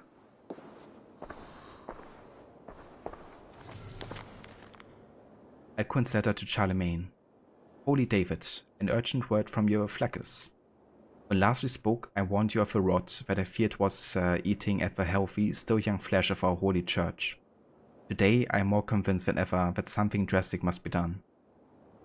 I've lately confirmed that there exists a group of men and women within our church who belong to a parasitic order of heathens, men and women who wish for nothing less than the perversion of our God's word. As lies upon a loyal hound, they scurry about unseen, using our resources for purposes in opposition to our Saviour's plan. In the past year, I've gleaned what I could about the beliefs of these foul usurpers, who call themselves the Order of the Ancients. Here are but a few of their disturbing ideas. They believe that mankind was created not by the Lord God, but by lesser and imperfect gods, heresy called Isu, Archons, or Nephilim in their various unholy texts. In this way, they follow the unholy heresies of a Gnostic sect that flourished in the years before the Nicene Creed. They refuse the message of the Christ and his redemptive act of sacrifice. They disbelieve in sin and salvation, and seek only knowledge and power, which they believe will free their spirits in the final days. They believe mankind is a lesser form of life, imperfect in the shadow of these lesser gods, and that it is mankind's sole duty to aspire to the example of these lesser gods. Their obsession with these ancient ones has led them to make a fetish of diabolical artifacts, which they believe will give them power and righteous cause over their fellow men. Interesting. These devil's tools I have not seen for myself, but I have observed their effects on a few. Most blasphemous of their beliefs is perhaps this: they believe many of the lesser gods still walk the earth or may return one day in resurrected forms. Some they believe are continually reborn. These they call sages. Others seem to appear once only and never again. Whether they believe the Lord Jesus Christ to be such a one, I've yet to determine, but the literature is full of references to such beings. All this I know to be true. In light of his gathering darkness, I urge swift and violent action, my lord, for the reach of his order is vast and the power insidious. Be thou a soldier of our Christ. Only a sustained campaign of eradication will end their advance. Heed my words with care and wisdom, noble Charlemagne, and may the Lord God guard thee, exhort thee, and make thee enter the glory of his blessed and everlasting vision. Your faithful servant, Alcuin of Eoforwic, 10th of May, 804, Anno Domini. That's about 70 years earlier than this.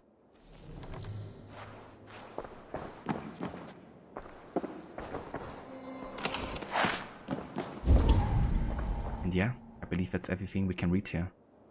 All the information that authors saw fit to share with us. Awesome.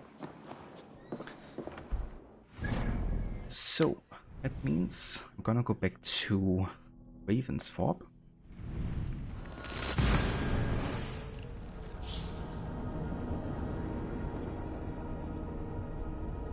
And I guess we're gonna talk to Hyven.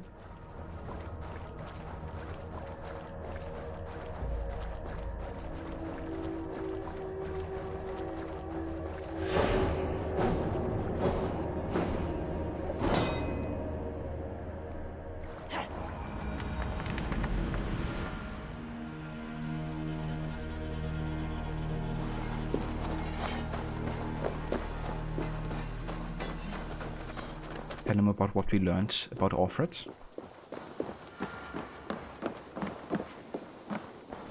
Greetings, Eivor. Eivor, did Basim contact you in Norway? He said he would be joining you. Yet here you are, and I have no word from him. Hytham, this will be hard to hear, but Basim attacked us in Norway. Vengeance for some transgression of ours, imagined or real. You mean you slew him yourself? Sigurd and I, together. I know this comes as a... I do not understand. Why would he do such a thing? He loved Sigurd, he loved you. I do not understand it myself. Perhaps one day we can speak about this with more clarity. But for now, I am deeply sorry. I cleared Winchester. God, Basim will have my head for this! To do so meant working with King Alfred. Your poor fellow soldier led you to the King of Wessex? How very strange. He, or she, is toying with you, it seems. Here you are, Hytham. The last of the Order's sigils. You'll find King Alfred's among them. King Alfred? Did our poor fellow soldier lead you to his hiding place? He did, for they were one and the same.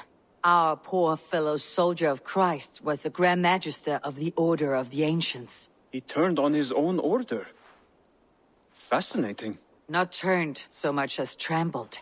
His devotion to Christ and what he calls a universal order set him against them from the start. With all sincerity, he loathed the title and the duty he had inherited, and wished them destroyed. Wonderful. With his abdication, the last stronghold of the Order has been dismantled. All that remain are scraps here and there. And you, Eivor. Now that you have seen our enemy and you understand our cause, I wonder if you would join us. Become a hidden one. Was this your ultimate goal, Hytham? A trial by fire? It is a kind offer, but I do not believe we fight for quite the same cause. Your creed demands that you keep your triumphs hidden. I prefer my glory to be in plain view for all to see. If I taught you our creed, if you spent time with it, it could open your mind to another view. Another view is always welcome, but to live without celebrating one's glory and honor and achievements is not a life for me. But know this, I would give my life in a moment for those I love, and who love me in return. All here, including you, my friend. I understand you well, Eivor. Very well indeed.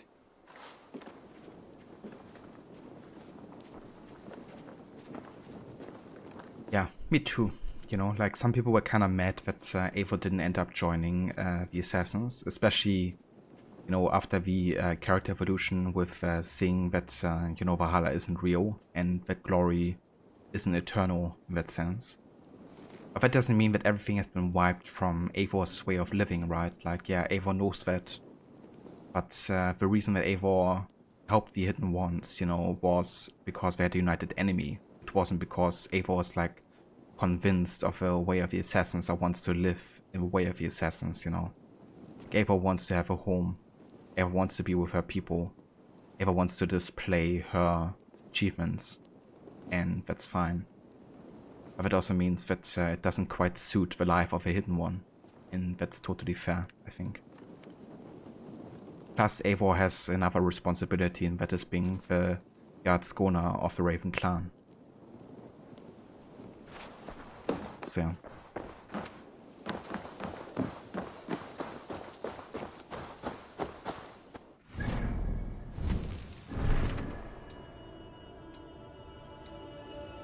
Okay, so I could be wrong, but I think that maybe the wedding scene only unlocks if you actually have reached settlement level 5. Could be, I guess. In that case, we're not doing that anymore. I'm gonna have a look again in my break, because I'm gonna take one now. But yeah, I think it might be tied to having the settlement level reach level 5, which I haven't focused on in my playthrough, which is fine, I guess. But yeah, that means that this is basically all of the content that I wanted to be doing for my playthrough initially. However, we still have a bit of time today, and I think what I'm actually gonna do is I'm gonna still play the last chapter DLC to properly send off Eivor's character and to kind of like tie up the loose ends of the game. And then after the last chapter is done, we will have officially finished our Valhalla playthrough. But yeah, this is pretty much the end of our challenge though, because there's not gonna be any more stealth missions, I don't believe. Which means we successfully finished the challenge with 9 detections total that were legit for Eivor and Odin. Which honestly I thought would be much, much more. I mean, this is as many detections. This is actually the lowest count together with AC1, I believe.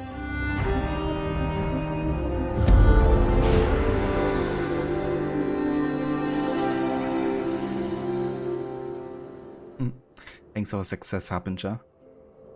But yeah, I think AC1 also had 9 detections total. So, yeah, Valhalla's actually my lowest count. That being said, it's not quite comparable. Because obviously I had like a set of rules that I set for Valhalla where I made exemptions. Whereas in AC1 I tracked literally every detection. But still, I'm quite happy with how that turned out with Valhalla, to be honest. I was sure we get into the at least double digits when I started this playthrough and had like my first couple of detections. That's loud. Proper success sound that is. But yeah, let's go ahead and have a save here. And then when I come back, we will go ahead and I guess continue with the last chapter DLC. So yeah, I will be back in a few, and then we're gonna go into the epilogue for the epilogue, I guess.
Alright, we are back. Thank you all for staying tuned for more of AC Valhalla. So there's actually a change of plan because I had a look real quick into the requirements of playing the last chapter, not the lost one. And it apparently requires you to complete the main storyline by pledging to all territories of England, which I've done. Complete all of the mythical story arcs of ASGARD and Jotunheim, which we've done. Kill all of the targets of Yard of Ancients and Unveil the Leader, which we've done. And upgrade your settlement to level 5 and construct the Jormungandr Hall, which we haven't done. So that means that I won't actually go back into the game just to grind for settlement level 5, because it means getting lots of more raw materials and supplies and stuff, so more of a grind really. And I initially didn't really plan on including the last chapter either way, at least as a necessity to complete.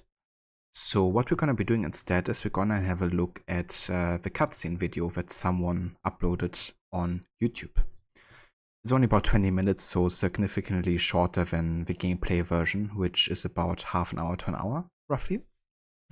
And yeah, we're just going to watch that to get the story part of Eivor's send-off, and to also get more information about Basim, because it is going to give us another kind of like potential setup for why we actually go into the memories of Basim in the first place for Mirage.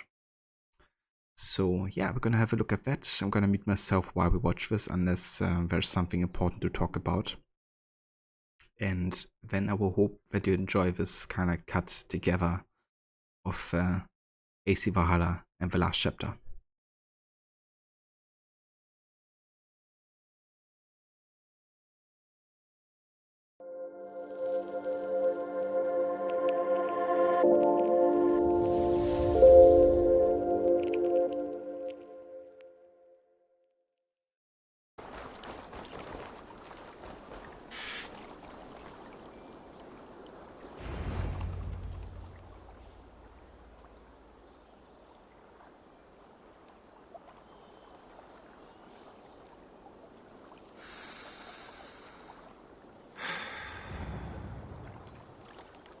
Eivor,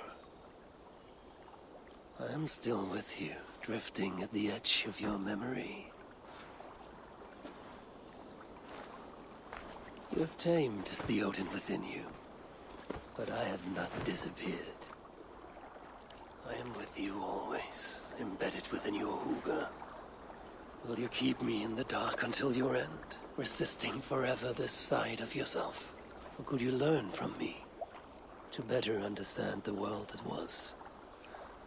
The world I left behind. But not here.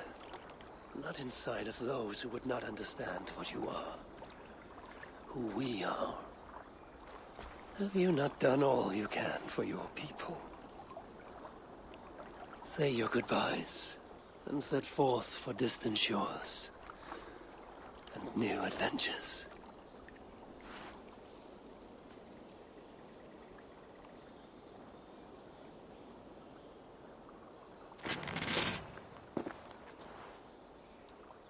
Fascinating. Eivor grapples with Odin's memories in a way unfamiliar to me. My own struggle with Loki was intense but brief, ending with a mutual understanding of who we were. Where will this new conflict take you, I wonder? This calls for a bit of Animus magic, I think. Searching for future memories filtered by emotional intensity, grief, longing, sadness. Here we are, a few images from the future. Let's see where Eivor leads us.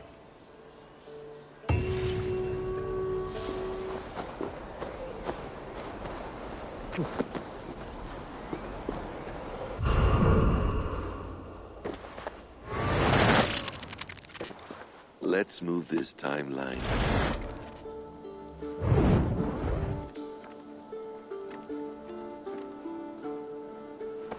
Eivor, have you given my offer some greater thought? No, Hytham. I have not. Then I will ask again tomorrow. How does a heart so large hide in such a modest man? I don't follow. To work so tirelessly for strangers. Fighting not for yourself, not for your people, but for all the world. That takes compassion of a size I have never known or seen in others. Ah, I thank you. Do you not worry about your own family? Or your clan back home? How did you come to be so rootless? I do have a clan, as you call it, but no family. I was orphaned quite young. It may be this lack that drove me to join the Hidden Ones. They have certainly treated me as a son. I too lost my family. But I gained another, this Raven clan. I owe them my life, and I would give them mine. I feel the same gratitude, but on a larger scale.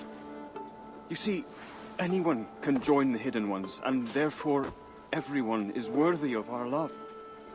I admire your cause, Hytham. But I do not have the focus needed to carry forth your creed. My mind is often divided between the present and the distant past. And it will take some time to understand why. Ah! Is it time?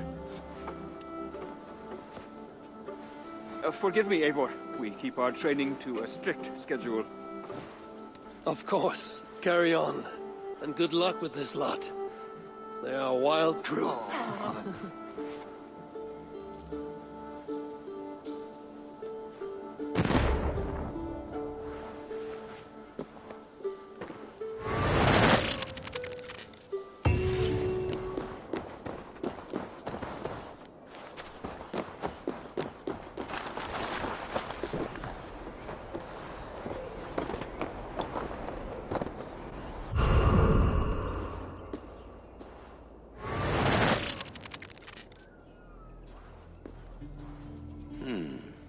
Right place, wrong time.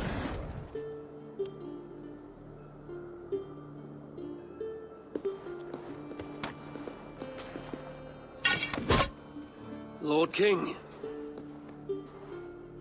Ah, Eivor. You are welcome here.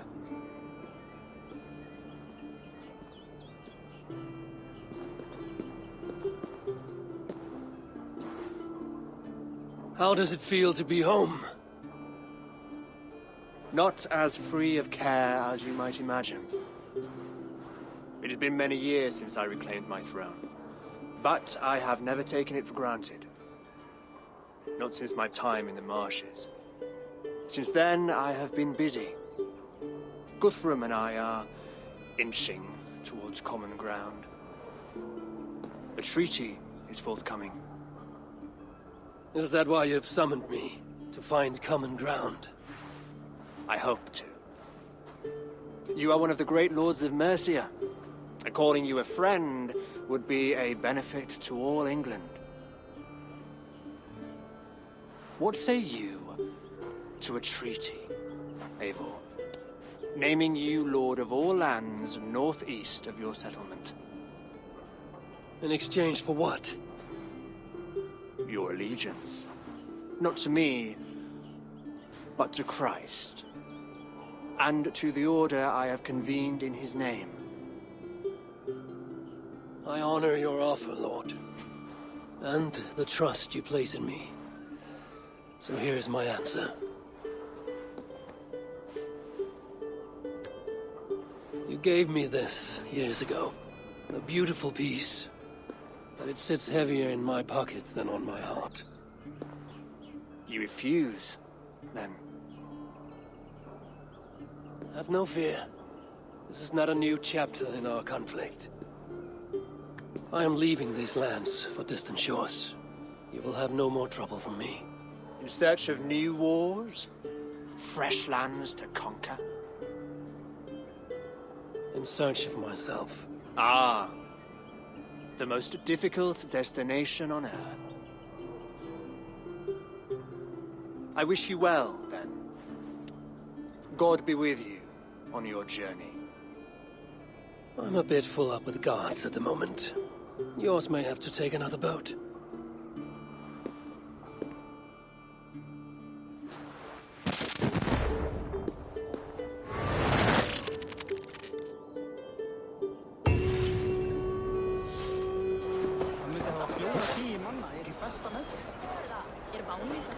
Yes, memory is quite near.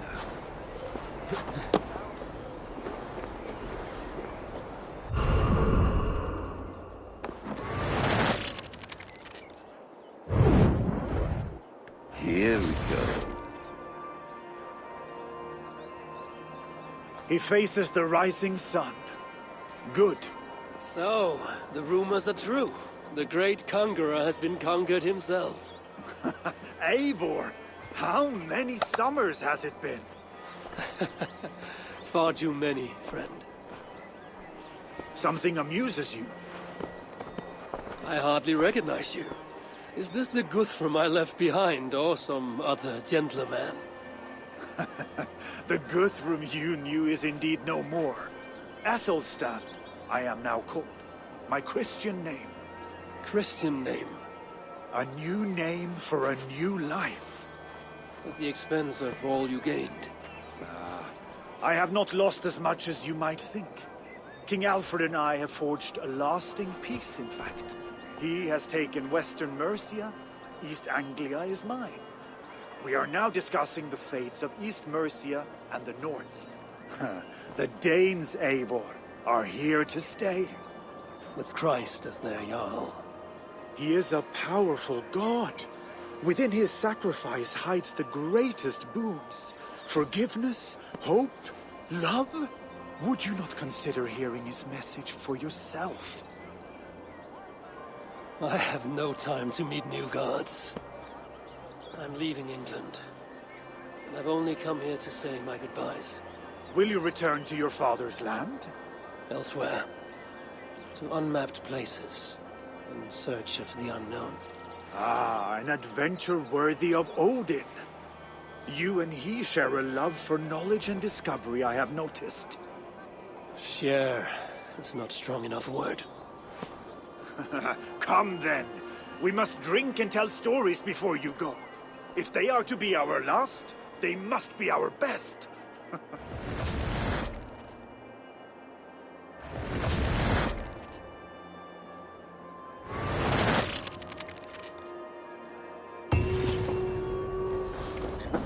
I'm getting closer.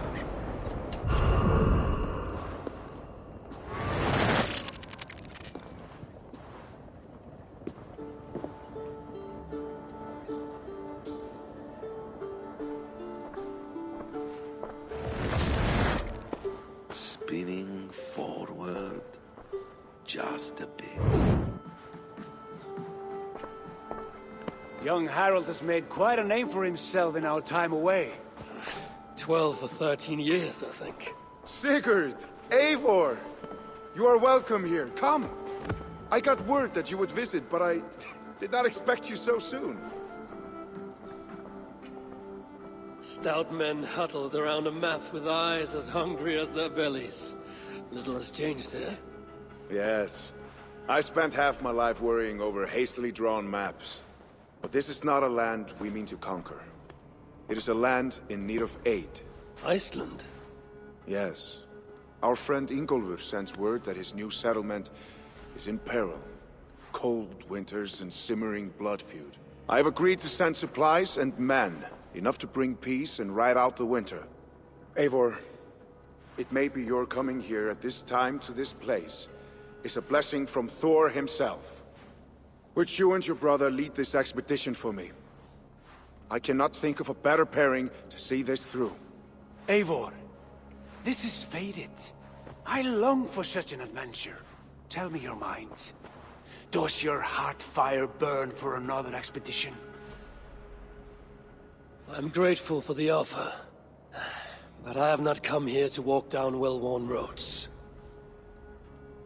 I'm here to say farewell. For once and all. For once and all? Are you leaving England as well? I am. Sailing west. A accompanied only by myself, to a land found on no map. For what need? I will discover that only when I arrive. But that is tomorrow. Today I would like to spend time in the company of those I love, and tell stories from long ago. Beginning when? Long, long ago. You understand?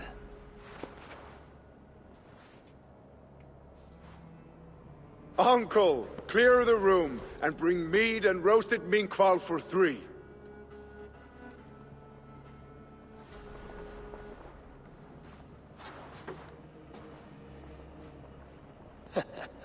Now, where to begin?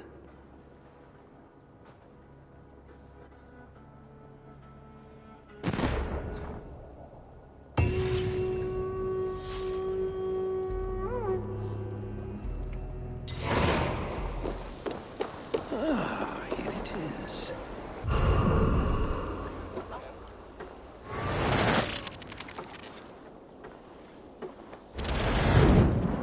Here we are.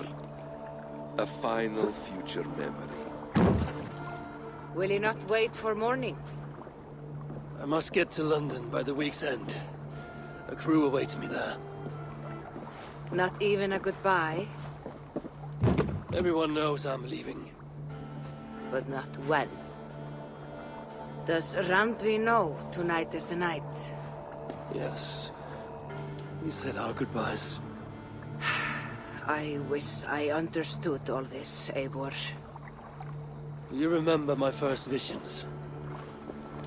Before we came to England. Odin and Sigurd. The wolf. The Nordnir. Yes. They prophesied so much that came to pass. They were not prophecies, Valka. They were memories. My own. Or not my own, but lent to me by another. One who lives within me. My second Hluga. Do you understand? I wish I did. For so long, I considered only 2 possible futures for me. Surrender to these malicious memories, or reject them utterly. But now I see a third way. And as I grow older, it draws my interest. I want to learn from them. But I do not know where this path will lead me, nor what it might unleash. This is why, for now, I wish to be alone. I see. Thank you for your trust, Eivor. Embrace me, friend.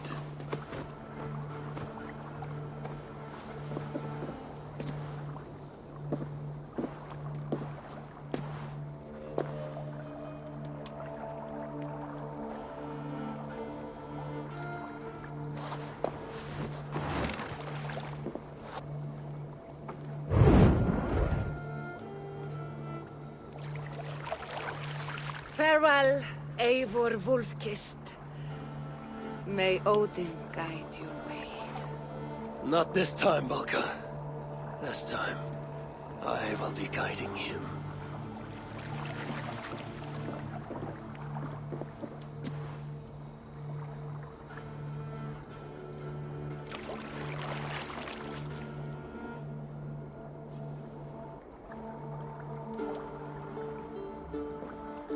Basim, is it? William Miles. I asked to meet you in person. Face to face, you said. So here I am. In spirit, so to speak. So close, yet so far. A clever trick. Quite a trick of your own you pulled off. Resurrection, hibernation. Many years in the making, I suppose. There were some improvisations along the way. You've spent so much time in the simulation these past 1,000 years. Why so eager to jump into another? A simple curiosity. It has been so long since I saw my friend Eivor. I wish to know how this grand saga concluded. Now you know. So, what next? Where will Basim go? As far as I can, William. I feared as much. Do not. I cherish the creed that guides us. I always have. But you people are infants compared to those I left behind. I need to get you up to speed. So, let's get started. Wait.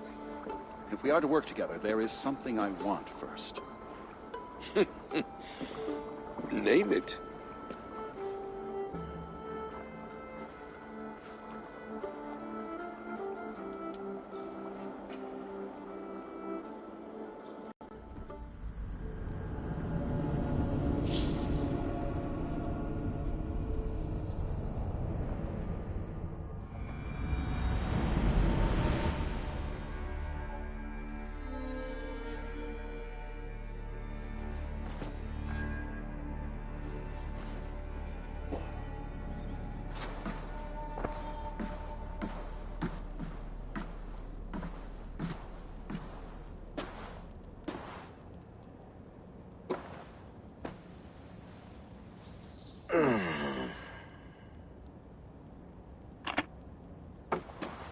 Viable genetic material obtained.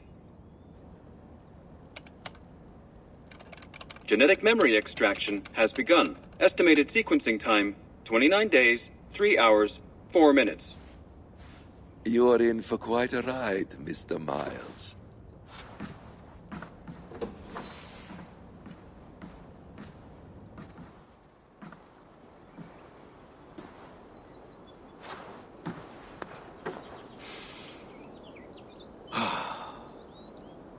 This is all so strange.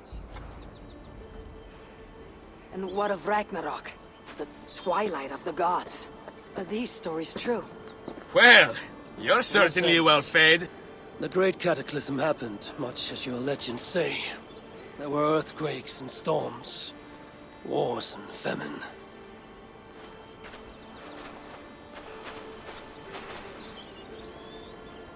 My people died out. Yours thrived. But you say there were no gods as we know them. So what natural force could cause such an upheaval? How to explain? Does the term solar flare mean anything to you? I don't think so. This may take some time to describe. Not a problem. Time is all we have left, Father.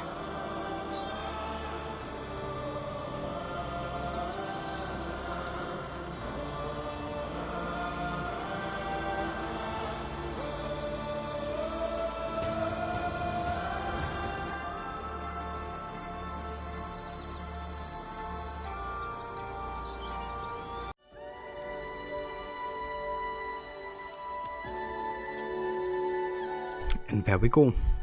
That was the last chapter. Hope you enjoyed that. And yeah, thanks to Gamers Little Playground for uploading that to YouTube, because we couldn't play it unfortunately ourselves. But yeah, that's all of the loose ties wrapped up. We have Alfred Starline, we have Sigurd and Hlutrholt, we have Guthrum, and eventually, of course, the whole Odin and Eivor make their way to North America, and that's why Eivor ends up being buried there, right? Because that's where, you know, it's kind of drawing her to learn from the ancients, from the first civilization. And that's also why Basim follows them there, because Basim wants to dive into Eivor's memory to learn also from them, to find a way to reunite himself with his family. It also seems like he's trying to use the assassin order to kind of like fulfill his motivations, his goals. But where you might ain't stupid, he also knows that he has to learn about Basim and Loki. And that's why he's asking for his DNA material, so the assassins can actually dive into his memories. And that's, I guess, why we're gonna have Mirage. I reckon that's the DNA sample that whoever is in modern day will be using to, you know, view Basim's memories. So yeah, quite interesting setup there for the next game. Also, hey there, Seraph. The insult. You're certainly well fed. I've also got something to say to you, of course.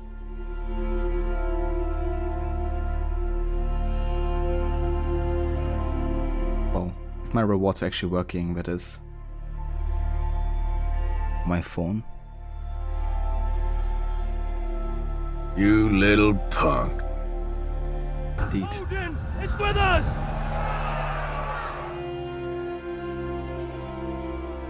No worries, Kenway. Glad to showcase that for you guys. Price and Layla. Q Eric Clapton. I think Mirage Layla's body will be found like Desmond's was in Black Flag. Wait, was it Black Flag or Rogue? It was Black Flag where you saw the footage of Abstergo recovering his body.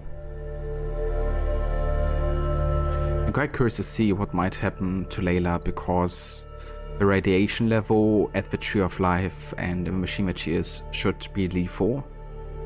So technically she should be in a near-death state, pretty much. Maybe she's also hibernating the same way that Basim was. So there might be an opportunity to get her back with a staff once the radiation levels have cleared. But that won't happen until Layla and Desmond, aka Verita, have actually found a solution. So yeah, I don't think it's gonna happen anytime soon, but who knows when it might happen. But yeah guys, so that means that this is where our AC Valhalla playthrough is officially finished, with the main story done and all of the epilogue stuff as well. Not gonna be doing any of the DLCs or any other side content that might be left at this point. Gonna reserve it for potentially the next playthrough of this. But yeah, I had a really good time actually playing a stealth challenge of this. More than I expected initially, but once I kind of like got back into the saddle and kind of like learned how the best ways are to not be detected, it went really, really good actually. Very much to a degree where we could calculate most situations quite well. Unless of course we had like the odd game-breaking bug, but that's of course something that can happen in any AC game really.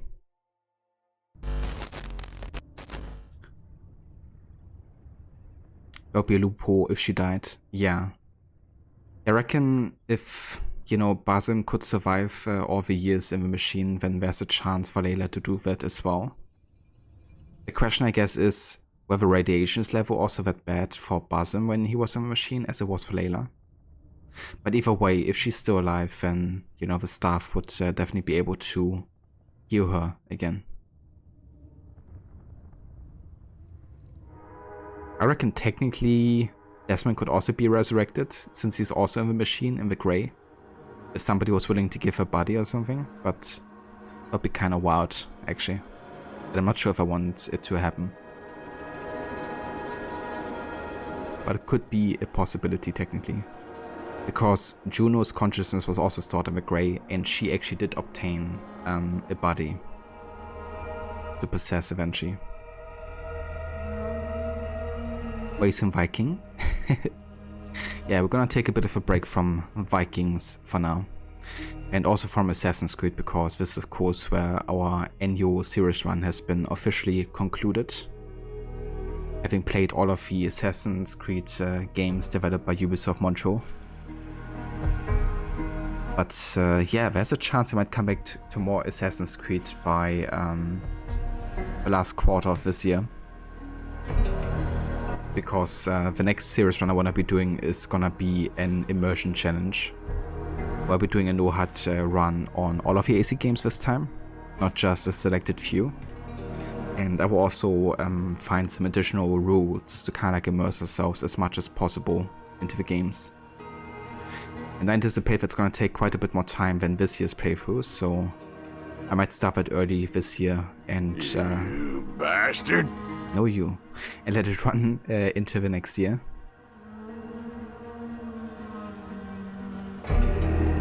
Harbinger, you're mobile and can't redeem anything, app is bugged.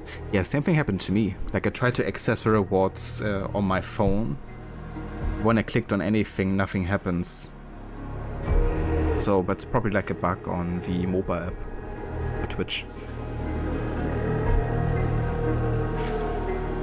And yeah, no worries, Harbinger, Seraph, everyone else, thank you so much for being here and for joining us.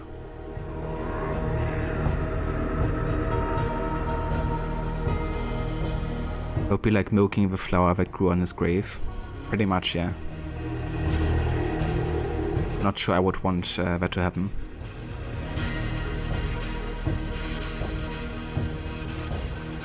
It's crazy, I've understood he was a sage in Viking area.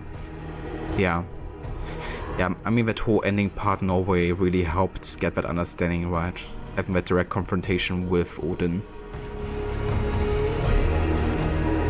I do think it's good that Ava ultimately doesn't deny Odin completely, but realizes it's a part of her. And that it's best to find peace with it, you know. On that note, immersion death is permanent, restart from 0. Now that'll be next level immersion. Yeah, I think I'm not gonna do that because I'm thinking of the RPG games already. Because, for example, in Origins, right, I've already done a Nohad challenge with Origins. There's like areas that are kind of like level 12, and then it's like close to an area that's level 40 or something, or 35. And only like going on the border of that can mean that all of a sudden you get like one arrow shot at you and you're dead, like that. Happened to me, where obviously you don't have any indication about what the enemy levels are, and all of a sudden they don't die and you die in one hit. So I guess we're not taking it to that immersion level, but we're taking it pretty immersive, that's for sure.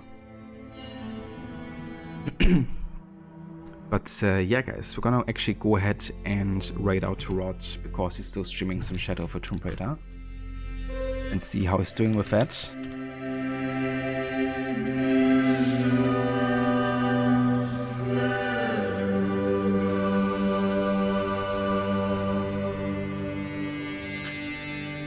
If you would like to follow us on the raid there, feel free to copy and paste the raid emotes as well.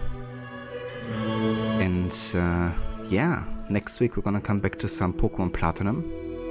But I'm also gonna be starting a new game to replace Assassin's Creed, because of course we're taking a bit of a break from that for a bit. And yeah, it's gonna be a surprise, but it certainly is not gonna be an open world RPG game. That's something I can guarantee. But yeah, until then, I hope everyone is having a great weekend. Thanks again for being here today, and for joining me for the end of our series run. And yeah, I will catch you over at Rod's. Until next time.